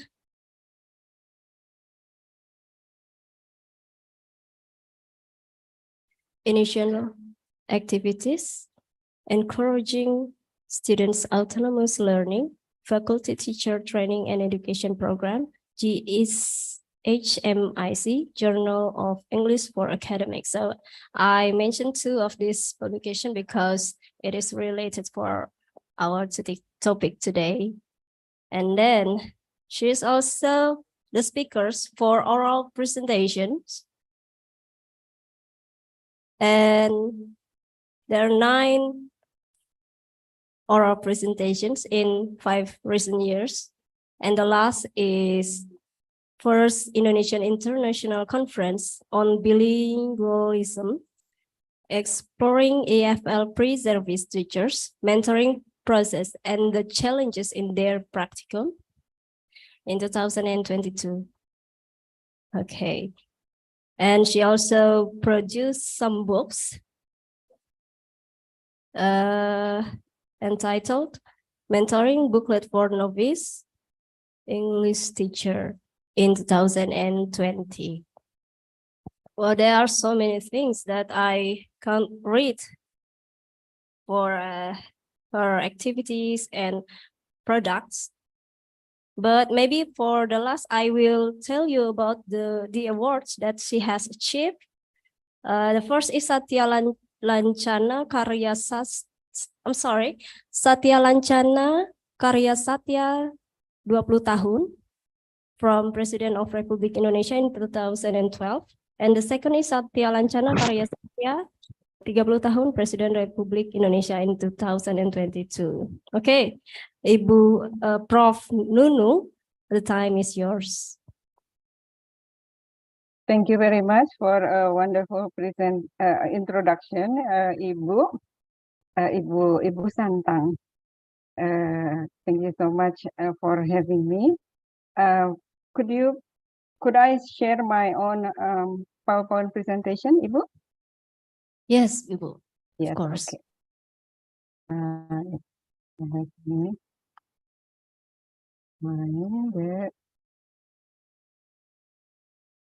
Okay. This slide. So.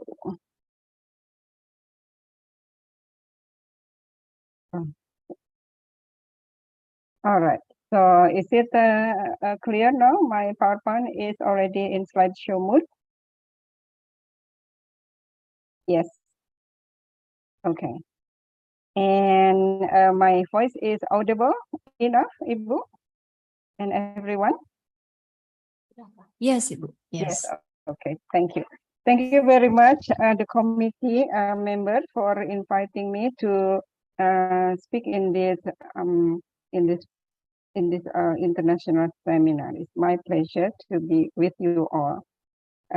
First of all, I would like to say Assalamualaikum warahmatullahi wabarakatuh.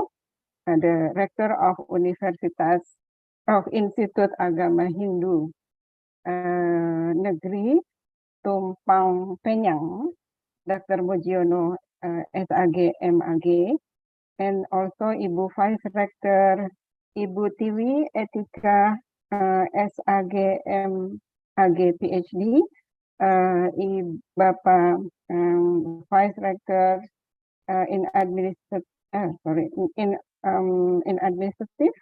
Bapak Mitro, and Bapak Warek 3, Bapak Budi Purnomo, the student affairs, and also Bapak Dekan Fakultas Dharma Acarya, Bapak Dr. Derson, MAG, SAG MAG, Bapak Ibu Wakil Dekan, and also the Director of the Postgraduate Study and the keynote speakers. Thank you very much, everyone, for this opportunity. And also, of course, the esteemed participants. Thank you very much for having me as well. Okay, so I would like to focus on the model of the professional development for teachers, for English teachers, that should be effective and should be sustainable, because we are dealing with the students. So we want to have sustainable development by empowering teachers, teacher educators, so that we can produce, or we can facilitate the students' learning, the students' quality learning. Okay, so let's start with the use of English in our country. As we know that English now is used as the medium of communication in all sectors, in communication, in business, in science and technology, in tourism as well. So, and also English now has become lingua franca. It means that it is used for communication between individuals with different background. So originally, English is used as the inner circle. Yeah, it means that English is used in UK, in US, yes, as the first language. But now English is also used as the second language, which is the colonies of the UK, like India and Malaysia, and also some of the African countries. The third circle is the expanding circle. So like us in Indonesia and China, so we only have English as the foreign language. So it means that English is not used as the official language, and it has impacted in our teaching and learning. So our students do not have as much as the exposure as the students in the second language context. But this will also change our teaching and learning. So our students need to have intercultural competence, yes, so that they can understand, okay, the language as well as the culture of the speakers. Okay, so so I think we need to learn about what the lesson learned from the previous curriculum. Yes, the previous curriculum is that we are using the curriculum 2030. Yes, and this curriculum, we want our students to understand, and also they need to produce the text, yes, in form of in the form of oral as well as the written one. Okay, in the conversation, they need to be able to greet, to introduce, to congratulate, okay, and then to explain and to inform and so on and so on. Okay, and then the second type is they need to be able to also understand and also write, okay, messages, label, advertisement, letters of invitation, application. And also the third one is that they need to be able to understand narrative, descriptive, recount, argumentative, report, and so on. Yes, in this case, they need to understand as well as they need to produce the oral text as well as the written text. Okay, what do we, did teachers, okay, succeed in achieving these goals? Okay, so if we look at the English proficiency of our students, okay, so in proficiency meaning that the students are comfortable in producing the language. They are at ease in making the conversation, yes, in producing the language in oral and also in written form. Okay, but our students' test is not really very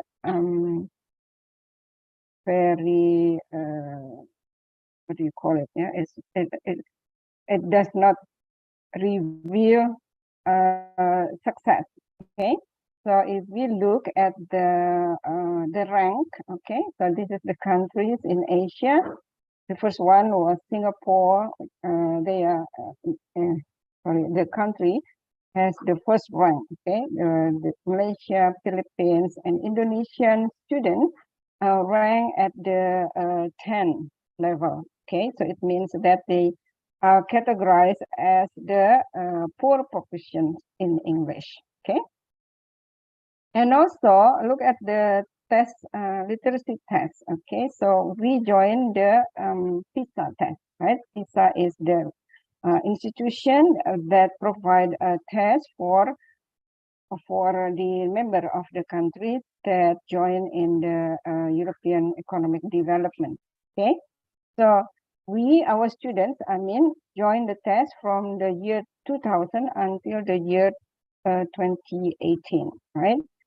And then the result is, you can see, yeah, we are below the standard, right? The standard one, the high level one should be 500 something, right? But our students only reach 371. Sorry, this is wrong. 382, 393, okay, 402. And then the last one, which is 2018, we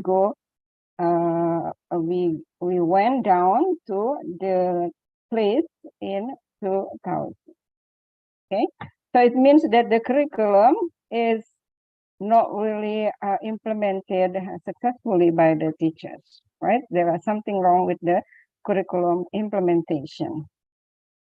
Okay, now, what was wrong with the previous curriculum? I think there are some problems when teachers were implementing it, okay? So based on the research done by Widyati, myself, and Nur Hayati, so we found out that the novice teachers or junior teachers, right? They don't have, when planning, they don't have the skill and the knowledge and skill in writing a good lesson plan. They don't understand the steps of the scientific method, which should be applied in the classroom. They also don't have the knowledge of creating an interesting task, which is not boring, okay, but motivating, right? And then also they don't have the ability to motivate and to do something with the low-level students because of limited time. Okay, so when implementing, also they were having problems because the class was too big. They have 35 to 40 students.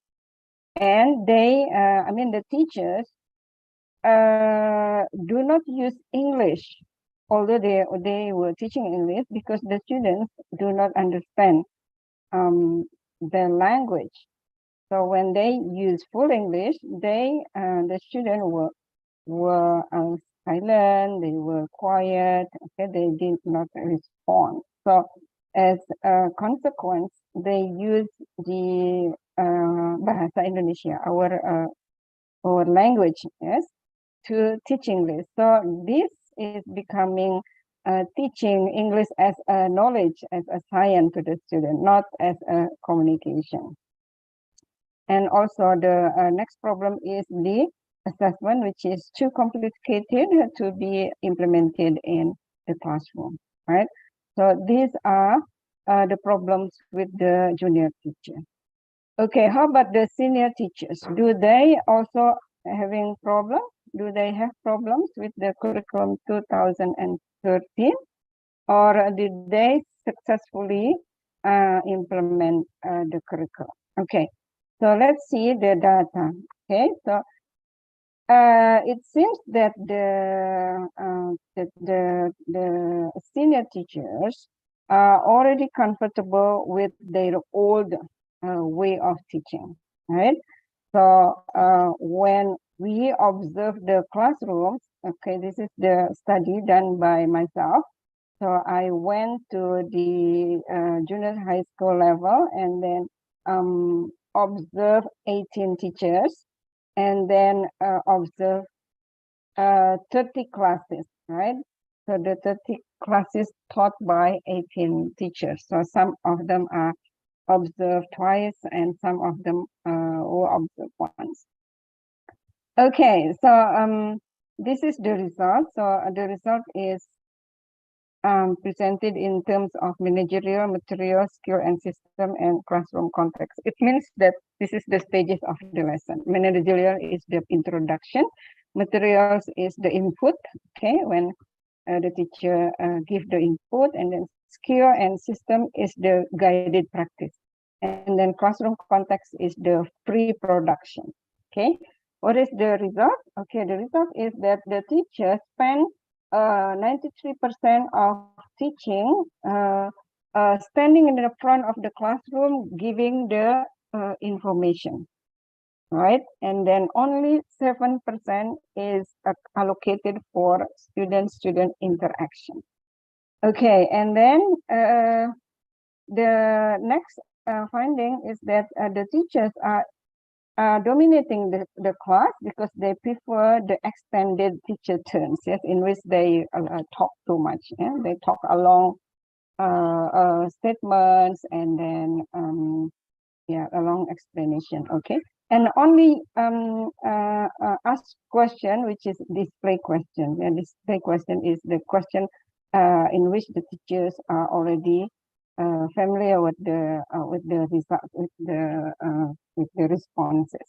Okay, so this is not higher order questions. Okay, and then the teacher also echoing meaning they repeat their own statement or they repeat the the student's statement, and only give feedback to forms. Okay, so there is no authentic conversation in the classroom.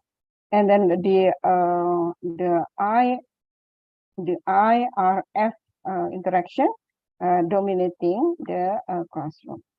And then there are rare strategies in which the teachers scaffold or ask referential question or negotiation or confirmation check or extended learner turn, right?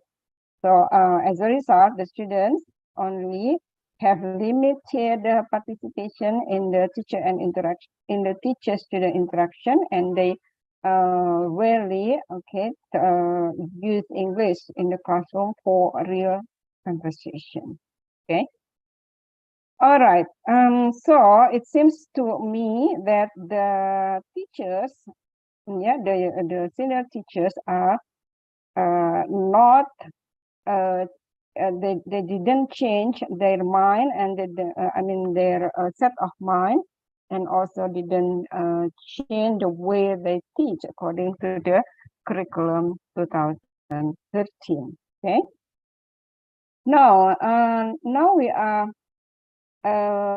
facing the new curriculum. So it means that the government knows the problems, right? And then they find a solution for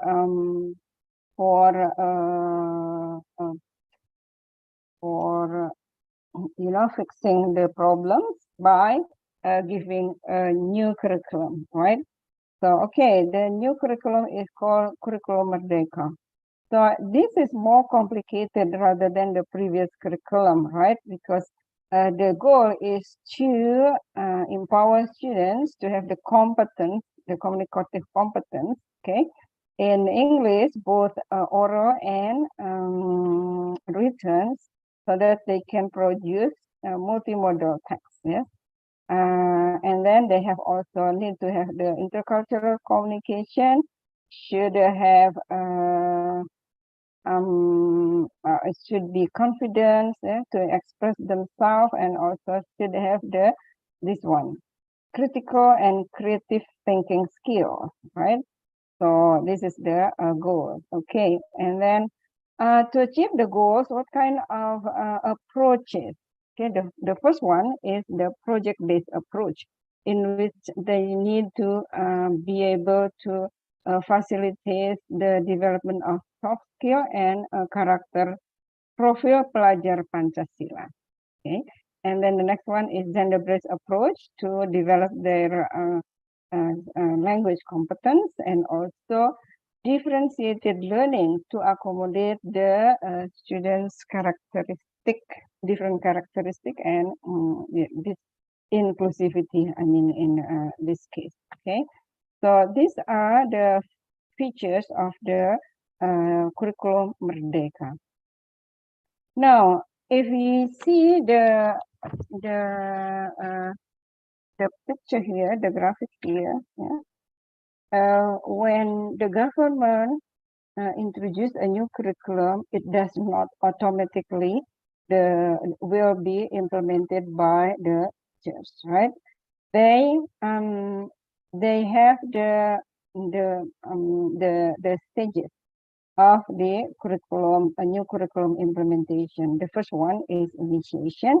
Okay, in this case, it is the government who always develop the curriculum, and then introduce. Yeah, initiation is introducing the curriculum. Okay, this is the new curriculum. The goal is this, and then the background of changing this. Okay, and then this is how you are going to do the implementation. So initiation is basically introducing, okay, explaining the needs, okay, the background, and then feature of new curriculum. Okay, and then the implementation is where the teachers are trying out the curriculum, and also learning, yes, from novice, okay, to proficient user of curriculum. So this is a very important stage in which the teacher professional development takes place. Okay, so and then when the implementation are successful, the new curriculum should be institutionalized. It means you can see the new feature of the curriculum are already implemented as a routine in a classroom, in every classroom. And it should be also evaluated, whether the student learning are already achieved by the teacher implementation. Okay, so the next one, we also need to talk about the what factors actually influence the implementation of the new curriculum. The first one is the teachers' belief and teachers' attitude to the new curriculum, right? So if they feel negative feeling to the new curriculum, curriculum Merdeka has is very ruwet, for example, and very complicated. Okay, there are so many things for the teachers to implement, for example. And so the implementation will be, of course, will be hampered. Okay, and the next one is the characteristic of the innovation itself that the new curriculum bring. Okay, so the first one is the new feature, are they clear or not? So what are the new here, the new feature of the new curriculum? For example, the profile Pancasila, and also differentiated learning, okay?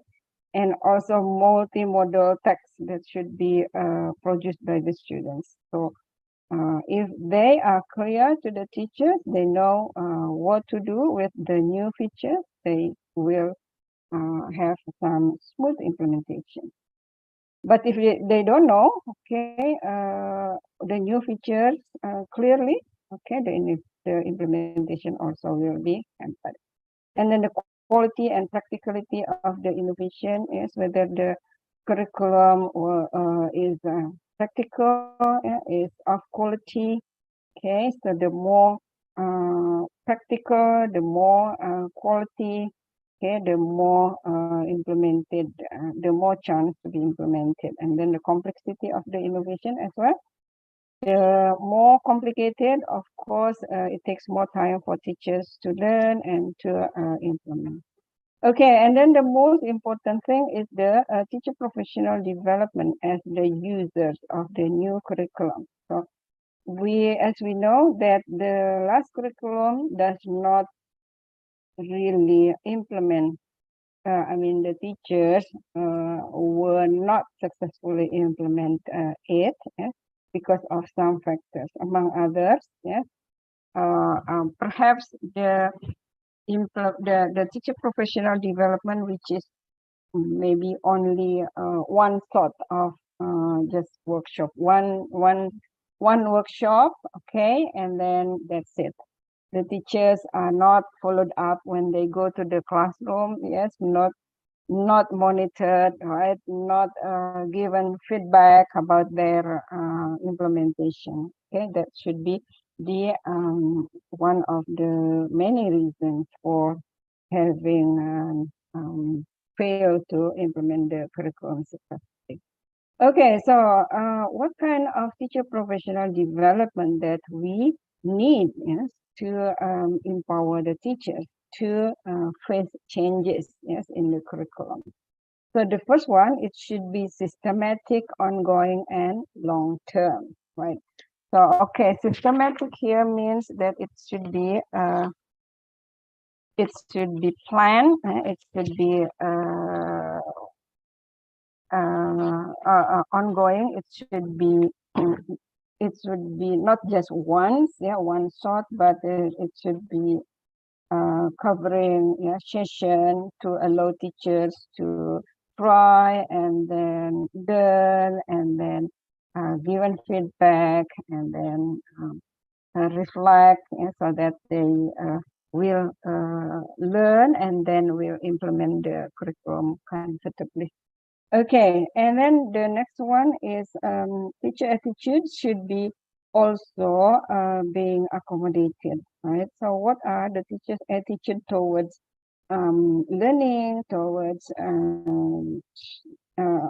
language acquisition, toward the curriculum, yes? So this should be accommodated. Otherwise, if they are against, yes, the new curriculum, it will be also hamper the curriculum implementation. Next, also teachers' existing knowledge and experience should be also accommodated, because teachers are already normally teachers have knowledge and skills that they have already practiced. Okay, so if they need to accommodate the new practice, yes, they need to be built up within their teaching, within their existing knowledge and experience. Okay, and then the next one, teacher as a change agent, right? So teachers need to be empower as well to be change agent, not only the recipient of the new curriculum of a new innovation. Okay, because they are the one who is doing the teaching and learning process, and they know their students, their difficulties and their student needs, because they are in the front line of the teaching. Okay, so we need to have professional development activities which should suit with the characteristic of effective teacher professional development. Okay, so the first one is mentoring. I think if you are in the if you are the lecturers of the teacher education institute or program, I think you are very well aware of the mentoring process. Yes, when the pre-service teacher educators, when the pre-service students, yes, go to the field and they do the practice teaching, right? So although it has already been around, yeah, but I observed that the implementation is not really very systematic, if I could say so, right? So the mentoring here, if you look at the here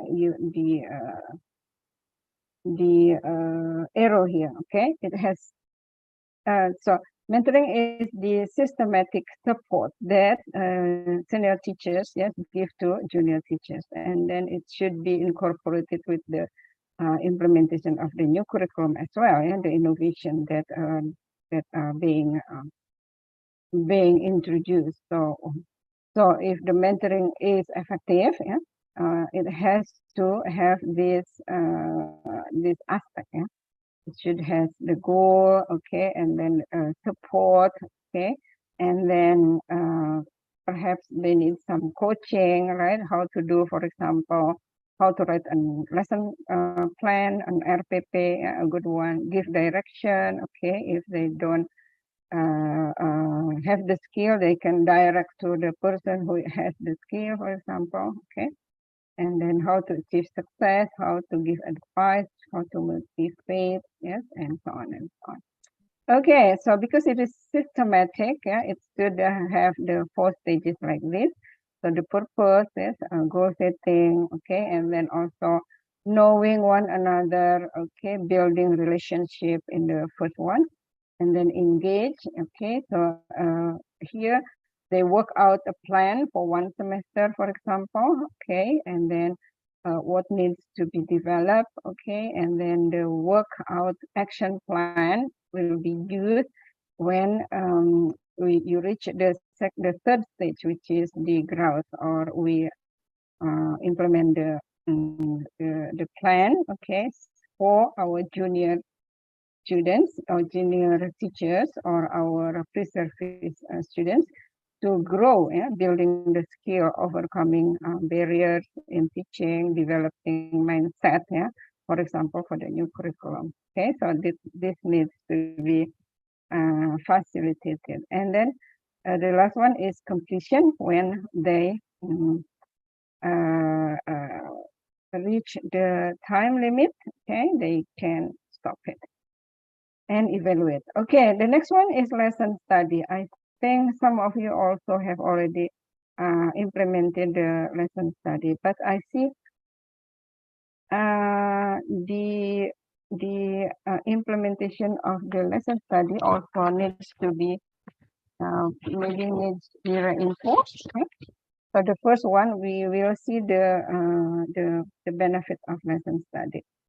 Okay, they can encourage the pedagogical competencies of the students, yes, as well as the teachers. For example, by doing lesson study, they can enhance their classroom management skill, their lesson planning, for example, yeah, they're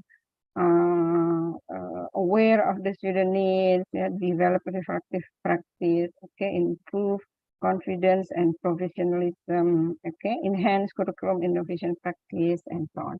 So this is based on the studies conducted by our team. Okay, and then this is something that needs to be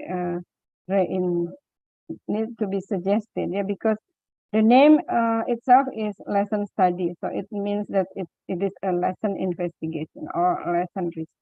Okay, so you need to have the group of students or a teacher and student, or all teachers, yeah, between senior teacher and junior teachers, right? So what are the research questions that you want to focus, okay, and then join the planning of the first research lesson, teach, okay, and then some of them observe and then collect the data by interviewing the students, and then also gather the evidence from the student work, okay, and then here reflect, okay, discuss the initial plan, and then what are not working, you replan it, and then implement it in the second research, okay, and then the cycle can repeat, okay, twice or third, right? So, and then you can write up the result and distribute the findings to the larger community. Okay, so the conclusion is, when there is a new curriculum, new innovation, okay, so the initiation stage should be very clear, okay, when introducing the curriculum. What is the background, what are the goals, yeah, the benefits, okay, and then the needs, so as clear as possible using many means, yes. And then also in the implementation, we need to empower the teachers to understand what are the new features of the new curriculum, right? How complex is it? Okay, give time for teachers, okay, acknowledge their belief and attitude, and accommodate their existing knowledge. Okay, so when you have already reached the institutionalization, it means everything is implemented in the classroom, then you need to test the student whether the goals of the curriculum are already achieved. Right, so the last quote is that great teacher professional development leads to great teaching and leads to improved student performance. Okay, so by doing this, I think the sustainable development of the students, yeah, as a person, as well as the teachers, as the person who is leading the change, yes, and then improving the quality of the students will be achieved. Thank you very much. That's all from me. Wassalamualaikum warahmatullahi wabarakatuh.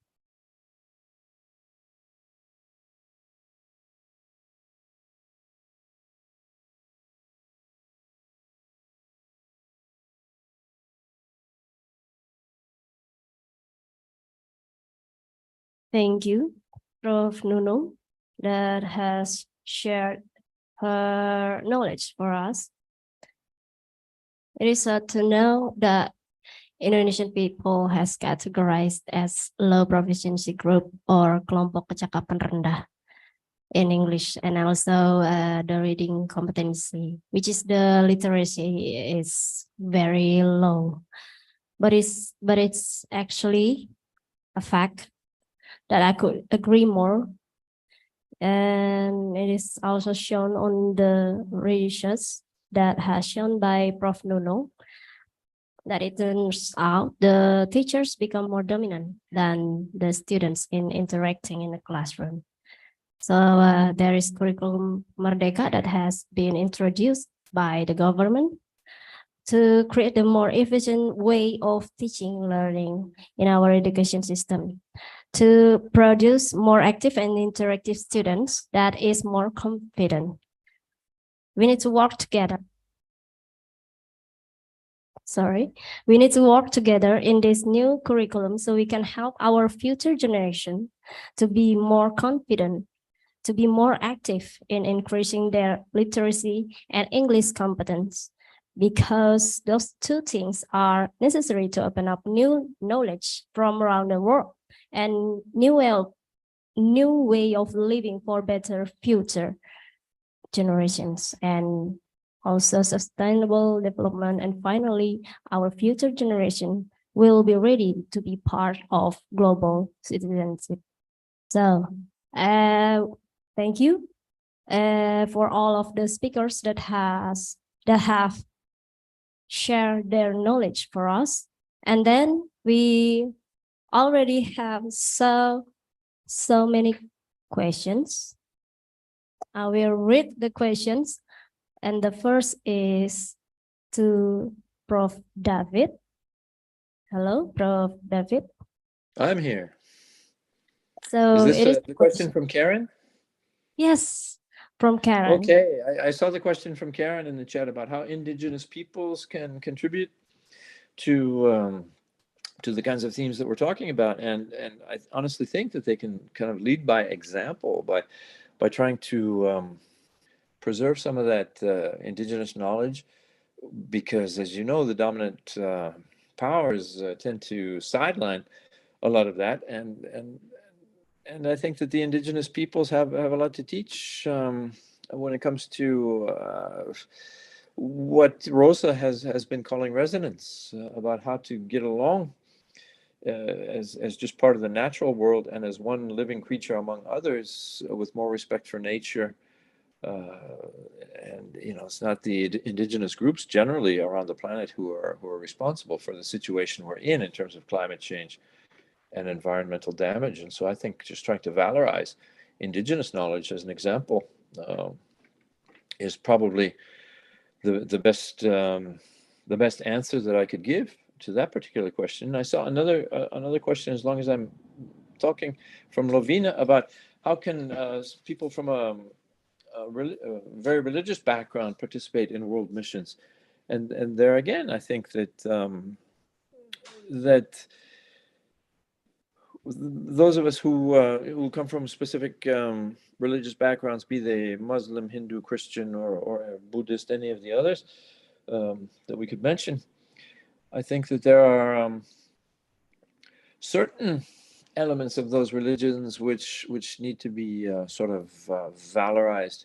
too. And once again, as I mentioned before, sometimes the major religions that I'm familiar with seem to tend to put human beings as being the primary creatures on earth who are then supposed to sort of, I don't know, control the rest. But it seems to me that in a lot of those religions, the message is that we should be better caretakers of the charge which has been given to us. And if we tend to highlight that part of the message when it comes to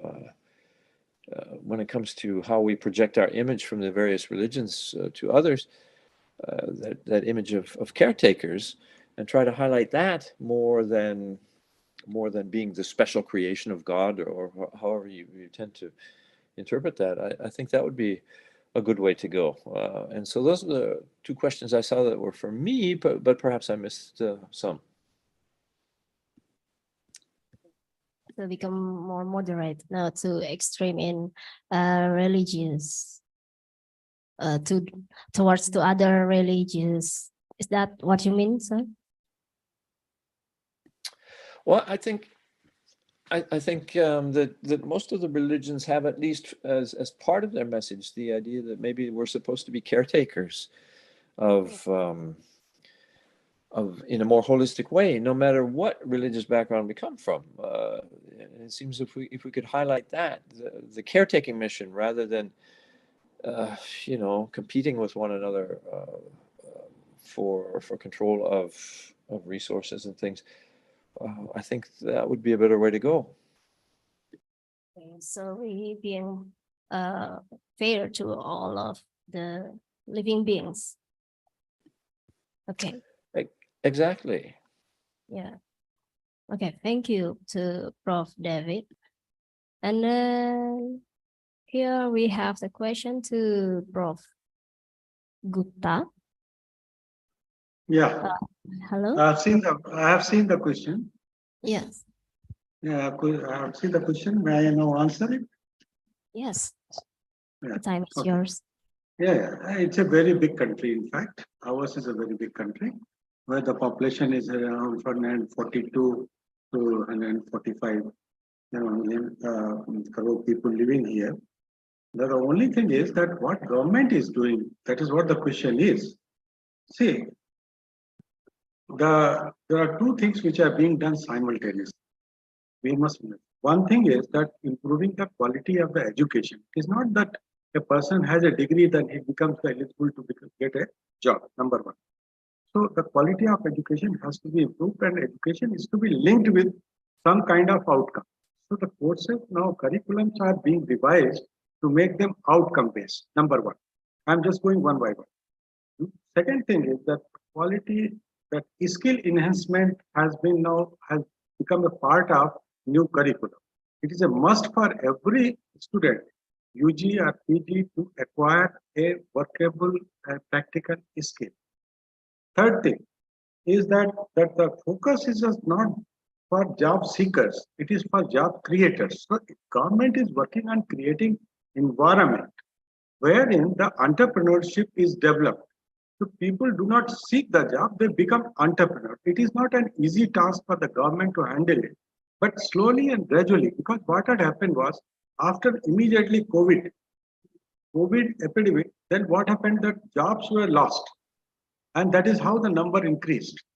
So now even the employment generation schemes have been launched through district industry centers. First thing is that a skill must be acquired, and then government support there with the funds and infrastructural facilities. Incubation centers are being created so that the environment is created by which the people can become entrepreneurs, not the job seekers. Because cannot be increased to that level. They have to be limited in number, whether it is a government sector or a private sector, but they can certainly become entrepreneur and they can give jobs. They can give job givers than seekers. So this is how it is being worked out, but it will take time. Yes. So with education, from knowledge, we can create our own opportunity to create jobs to others. So we can have more, we can earn more money like that, Prof.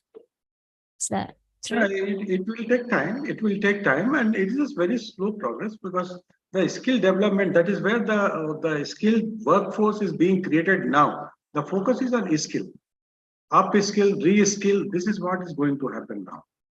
For this purpose only, that the jobs are limited otherwise. Okay, sir. Thank you for the answer, Prof. Gupta.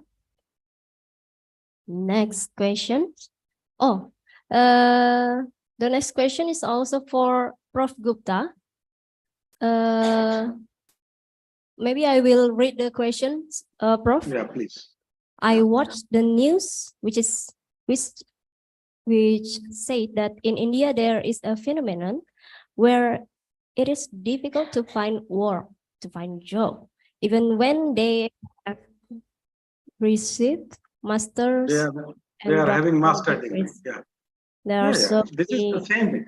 Degree is not the case to provide them job. It is not necessary that once they acquire a degree, they must get a job. That they must rather align their education. The student has to align their education with some kind of outcome, ultimately. It is not that once they have a master degree and they will immediately go and get it. There are a number of jobs, but not to everyone. Okay. So they have to acquire a skill. A skill is important. The quality and skill is two things which they have to work. We are working on. Because a lot of people are just roaming around with degrees. Degrees are not going to help otherwise. Simple degrees. Okay. And how does the government of India handle this problem? Is there These any problems are, regulation? yeah, it is this. In fact, there is a scheme known as the Prime Minister Employment Generation Scheme. This employment scheme is linked with the district industry center. The person has to first get training. Training means skill training, and then he should approach with a proposal that he wants to do this. But simply say that I want a job in somewhere, then the government has to create environment for industry. That they are doing it already. So jobs are increasing. The unemployment rate, I said that it's getting down, but since it is a very big population, it's a time take. Okay. Thank you very much, Prof. Gupta, for the answers. I hope it is clear for the questions. Okay, thank you, Prof. Gupta. And next, the next question is for Prof. Nono. In Indonesia, there have been there are curriculum changes, maybe about 11 or 12 times, and maybe it is influenced by politics factor. Ya, perubahan ini sebenarnya menjadi struggle untuk sekolah-sekolah yang ada di pelosok, because in remote area villages, they can't adapt to the new curriculum, karena harus menyesuaikan kembali dengan perubahan dan keterbatasan yang ada.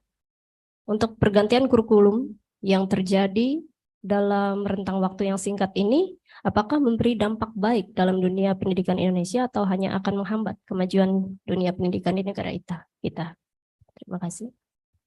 Okay, thank you for the questions. I think the first thing that we need to understand is that change is inevitable, right? Because the world is changing. The industry is changing, right? And then the needs of quality workers, okay, are changing as well. Okay, so in the past, I think in terms of English, perhaps yes, in the past, we need English. We need somebody who is good at translating, for example, yeah, in the past. But nowadays, it is not sufficient anymore, right? So English users and workers need to have this kind of English, right? For example, in the oral, they need to be able to present, to produce things, written text in this kind of type of text, and so on, right? So the first thing that we need to be able to keep in mind is that the world is changing. So we need to be ready for changing, okay? That is the first one. The second one is that the curriculum changes also should follow the changes that is experienced in the workforce, right? With the needs of the industry and the needs of the business, for among others, right? And then it should change, right? So to be able to compete with the global world. Okay, and then the second one, will it have a negative or positive effect, yeah, to the users, right? So I think the question is that the curriculum, if it is implemented, right? So as I mentioned earlier, you should have a systematic implementation, right? Like the first one, okay, the initiation should be clear. And then, before the initiation, the development itself, okay, it should be based on the skills that the students need, you know, when they leave the school, what kind of skills they need to have, right? So that should be the basis of the changes of the new curriculum, right? So when they are already changed the curriculum, the implementation should also take place systematically. Okay, so when I think the problem is when they have done the initiation and that's it, right? So they have introduced the curriculum. Okay, this is the background. This is why it should be changed. This is the new innovation features, and then that's it. Okay, it should be followed by the implementation process that needs more effort rather than the initiation. Yeah, so that all teachers, okay, should learn and then should, help one another. I think Indonesia is a very diverse in terms of quality, in terms of everything, right?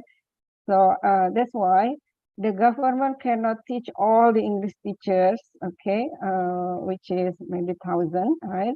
So it is why the schools and then also the university needs to work together, right, to have the learning collaboration in implementing the new curriculum, as I mentioned, using the mentoring or using reflective practice or using the lesson study, right? So it will not be disturbing their teaching learning duty because they are used in the classroom. They are learning in the classroom, right? So that is one of the strategies that we can do, right? Empowering the junior by the seniors, right? And then learning together using learning community, lesson study. And the the third one is how often should it change?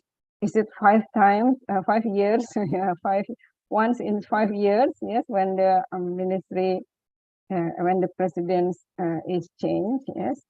So, well, it depends. Okay, it depends on the needs, right? And then in one cycle, okay, how many years will you allow, yeah, for the institutionalization to happen, right?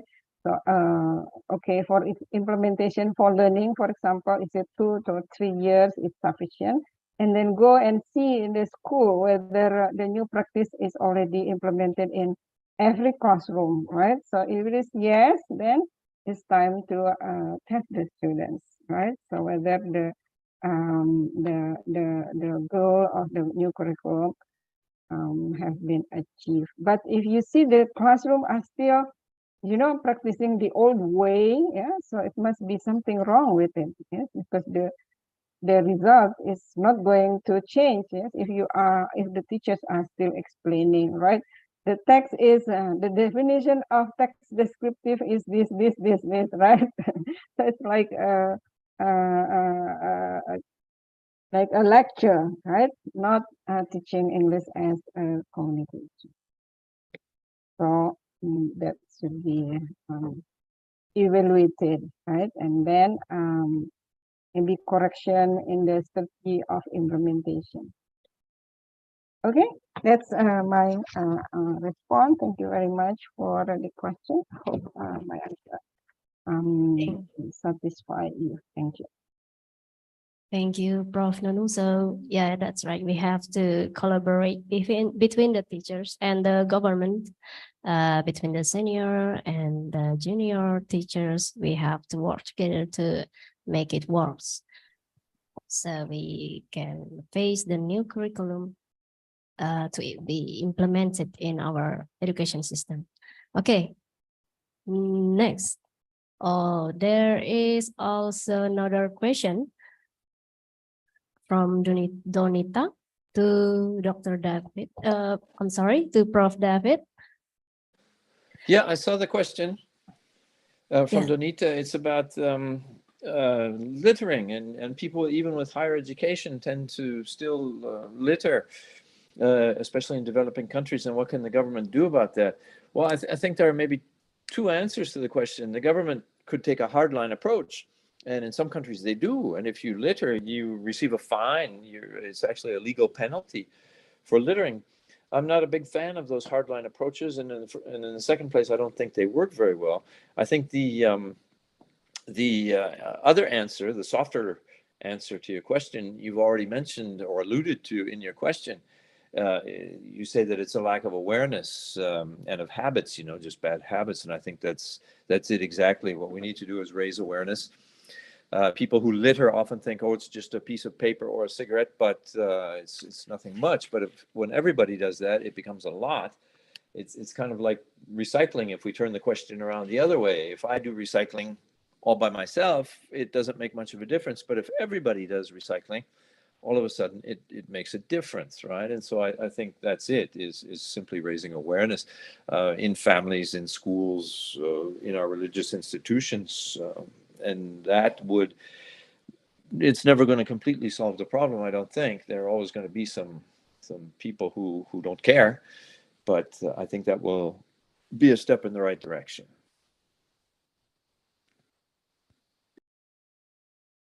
Thank you, Prof. David. Maybe I have some questions here.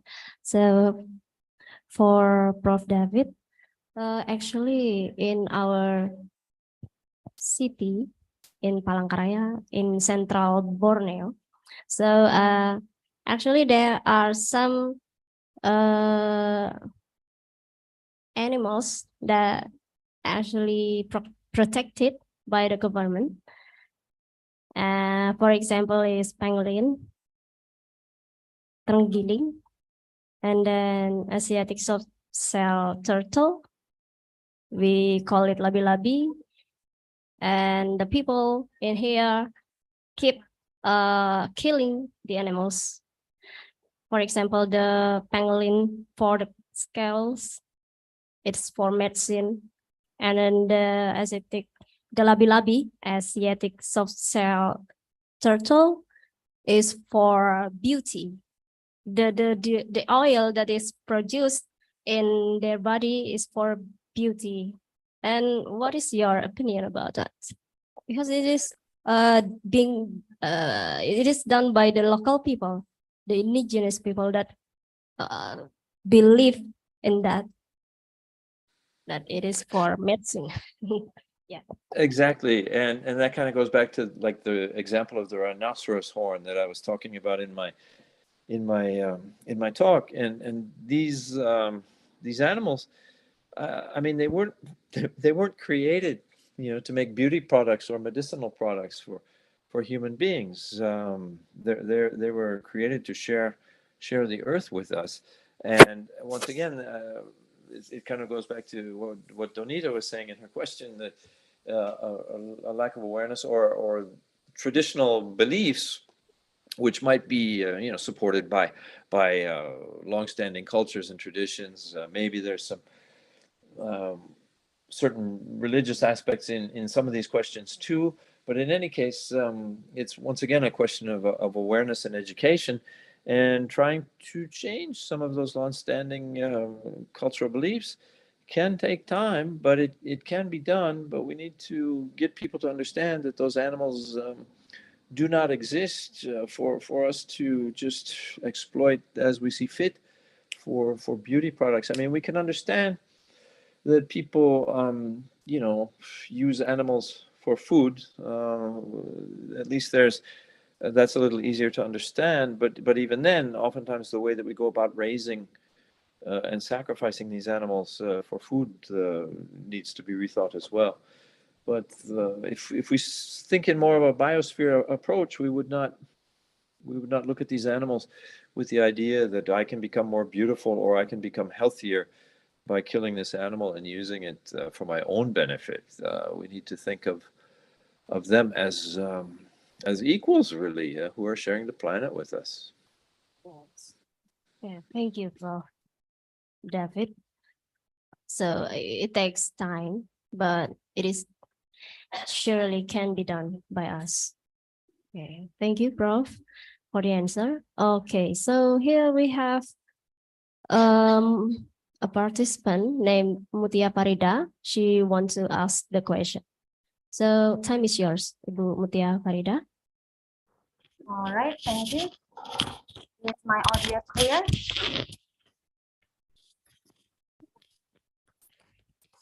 Yes, clear. All right. Thank you for the opportunity. I actually want to ask question to Prof. David. Hi, Prof. David.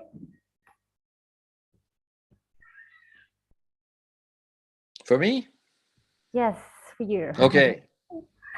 All right. Well, I'm interested talking about the topic related to your presentation. It is about green technology, specifically green technology, the use of electric cars, especially. So nowadays, we people are supported to use electric cars, which is believed to be a part of green technology because it can reduce the air pollution. So at the same time, I also read some articles and read some news that tell us or inform us that actually the use of electric cars, especially the batteries, also creates another environmental issues because the raw materials like cobalt, nickels are mined in very damaging ways for our environment. So I see that actually the green technology that is offered by the government is not actually a pure solution for our environmental sustainability. So how do you see this, and how we people should stand up for, in which side? Well, I agree completely that oftentimes in our modern society, that governments and companies would like us to believe that technology is going to solve all of our problems. I work with some chemists at my own university, and they would tell me exactly the same thing, that in fact, when you look more closely behind the curtain, that electric cars actually pollute more than combustion engine cars. Maybe they make less air pollution, but they cause other forms of pollution which are every bit as bad. Here in France, we've been installing these big windmills, to create electricity, and that's promoted as green solution to electricity to replace nuclear reactors and things. But the problem with those windmills is the same that you have just mentioned about the electric cars. Every one of those windmills has about 50 kilos of all of those rare metals in it to make them work, which means we have to increase our mining activities. And you in Indonesia, you know all about pollution from mining activities, nickel, cobalt, all of the mercury pollution. My own university has a program collaborating in ecotoxicology with one of your universities in Kendari about exactly that problem. And the same thing, we could talk even about the light bulbs.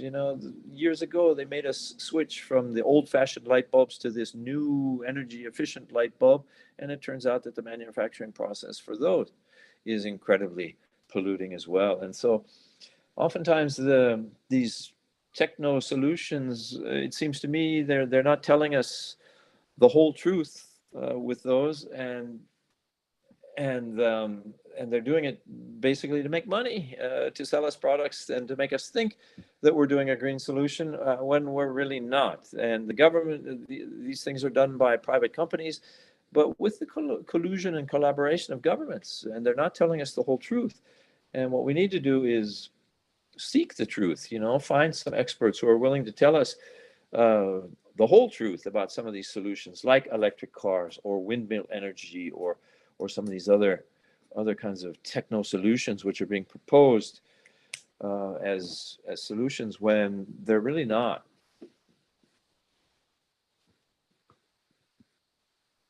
All right, Okay. thank you, sir. Is that clear for the answer, Ibu Mutia? Thank you. Okay. Thank you, Prof. David Waterman. Okay. Next, maybe I have another question. I have for Prof. Rajiv and also for Prof. Nuno, because I asked my students this morning about the topic today. So what is the recent issues in your village? So they answer, in my village, there are young kids that have worked at palm oil, and then at the age of very young, which is 4th grade students. And then the parents allowed them because it makes money and they don't continue the study. And at the maybe 6th grade students, they already get married. So what is your opinion about this issue? There's the question is for Prof. Rajib and Prof. Nono. Okay, who wants to answer first? Yeah, let me answer. Okay. Part of it, not entirely. See that the government efforts alone will not work, number one. See that the students drop out because that economic activity where these students, young students are participating and their parents are thinking that these children are making money for them. They're rather sending them to school, they are sending for some economic activity. So it means that first thing that Dr. Waterman was saying, that awareness program. Second thing, the incentive. What is the incentive that in place of if the child is not going to school, what is the incentive that you can provide so that he or she can go to school continuously? So in our case, we have one program known as Anganwadi. Anganwadi means that the midday meal scheme, it is there. It means that food is provided in the school. All the schools are providing food. So that kitchen is run in the school. So food is taken care. Now, most of the state government supported schools are providing even the dresses, even to the extent of bicycle, I mean a cycle, so that they can travel, commute from their residence to for the little older one, not very young one. But the meal, books are also provided. But still there is a problem. You provide books, you provide pencil, you provide pen, you provide everything. There will be a problem. So this problem can be overcome only through awareness. An extensive program for awareness, and that is what is being done through NGOs, through our organization like Dev Sanskriti Vishwavidyalaya. Lot of our industry are adopting villages. For this purpose, the young people should not, the dropout ratio should be brought down from the state, and the enrollment ratio should be brought down. That is how it is being done in the younger. Okay, thank you, Prof. Rajiv. And maybe Prof. Nono, do you have any other opinion? Okay, thank you for the question. I think the government has the program which is called Wajib Belajar 9 tahun, yeah. So it means that students and between the age of school age, between 6 to 9 years, they should be in school, should be at schools, right? So yeah, I agree with Prof. Rajiv, that should be an incentive as well program, okay? Applied to the parents and also to the students. Yes, if you can stay at school, okay, between this hour to this hour and graduate from say primary or secondary school, okay. So this can be given incentive for parents as well as for the students. So, for example, from the Ministry of Education or from the Dinas Pendidikan, right? So if the parents are very poor, maybe they force the children to go to the to work, to the palm oil, plantation, right? So perhaps we can also use the community, government, and parents collaboration, right? So the community, in this case, perhaps the religious leaders, right? So they can do something to provide or to give to make aid to the parents who have struggled with the finance, perhaps, yeah, or as kind of maybe charity or donation from the leaders of the religion, okay, for example, from the ulama, or in Hindu, for example, you have your community as well, yes, to help one another. So this can be also be used, for the good,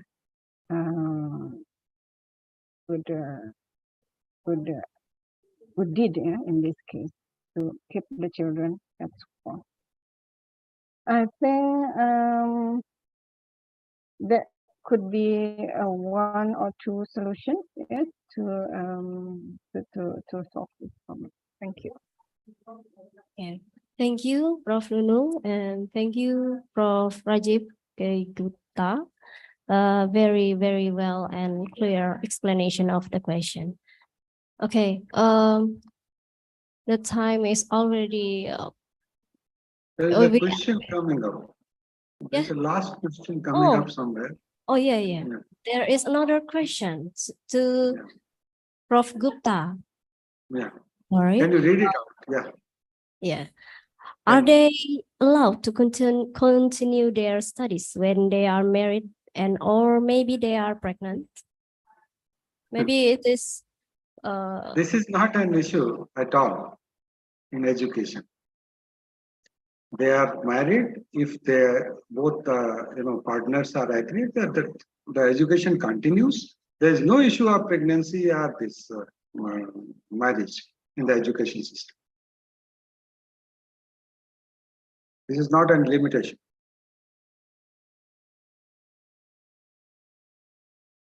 Okay. So maybe actually there is no real regulation for this case, yes, sir. Yeah, there is no regulation for marriage or pregnancy, because pregnancy, it is a very personal matter. But marriage and married girls and boys both are studying. There is no issue. Okay. They keep studying. There is no issue, not at all. Okay. So it is actually okay for them to continue their study. Yeah. There is no issue, not at all. And how about the other speakers? What is your opinion about this case? Maybe Prof. David or Prof. Nunu wants to say. Well, the same. I agree with my colleague Rajiv Gupta. It's a non-issue in the European community. From an official point of view, it's just a non-issue. There is no problem with that at all. Obviously, if students are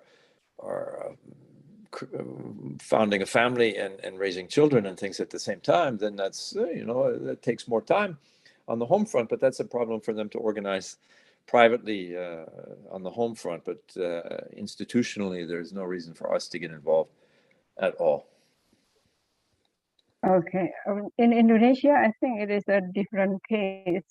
If the students are studying in university levels, I think they don't have any problem continuing their study.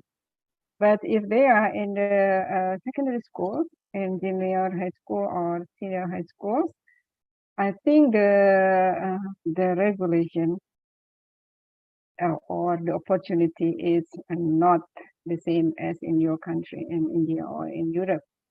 So there is some issue if they are pregnant out of wedlock. For example, they are not willing to continue their studies at a secondary level because of, for example, they got attitude problems. Yes, they got feeling shame and so on and so on. So normally they will not continue to continue their study at the secondary level. They stay home and then they drop out of it.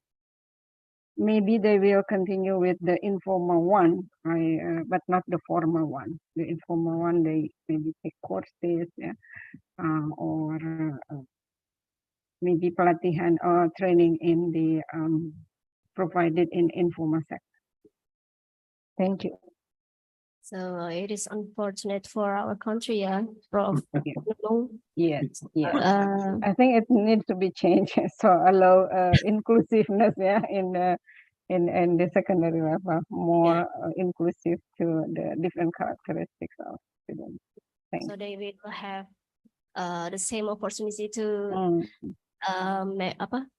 to have job and then mengasah keterampilan to get better in knowledge, and then they will be able to earn money because it is very young age.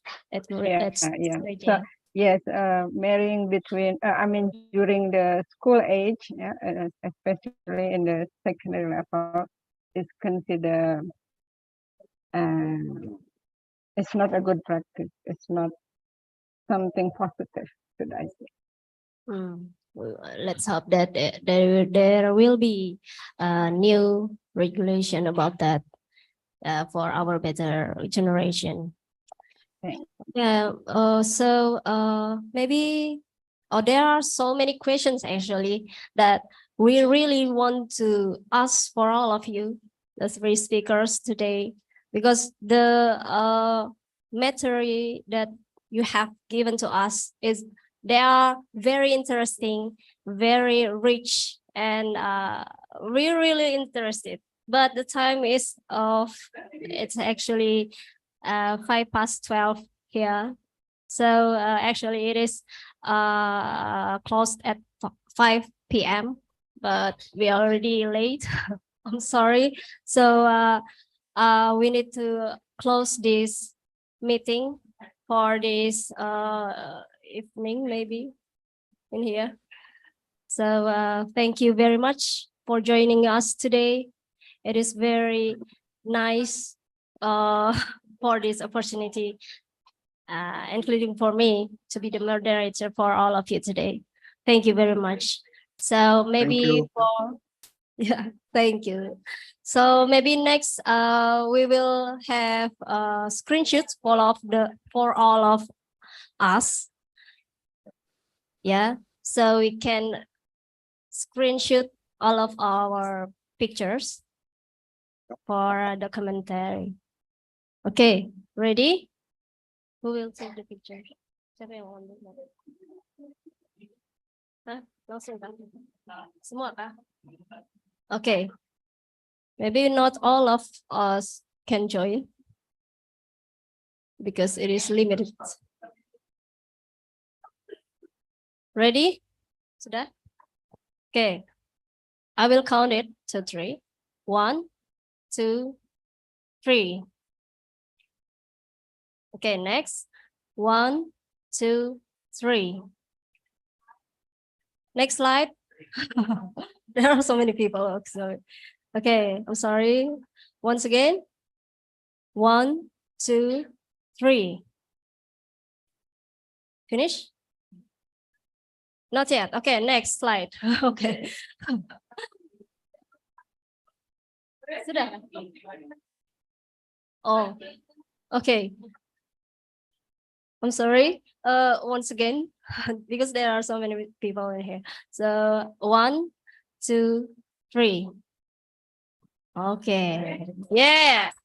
Thank you very much for all of the speakers for joining us today. It is so great opportunity. Thank you. Thank you. Thank you. Thank you. Good afternoon for Prof. David.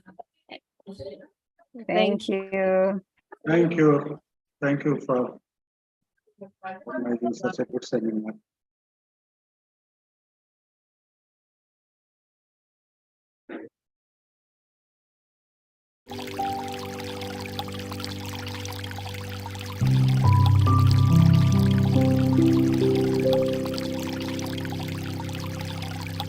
Thank you. We can leave now, Bu Santang. Yes. Okay. Thank you very much for having me. Thank you, everyone. Thank you, Dr. Rajiv. Thank you. Thank you. Thank you. See you next time. Leave the Zoom. Thank you. Leave the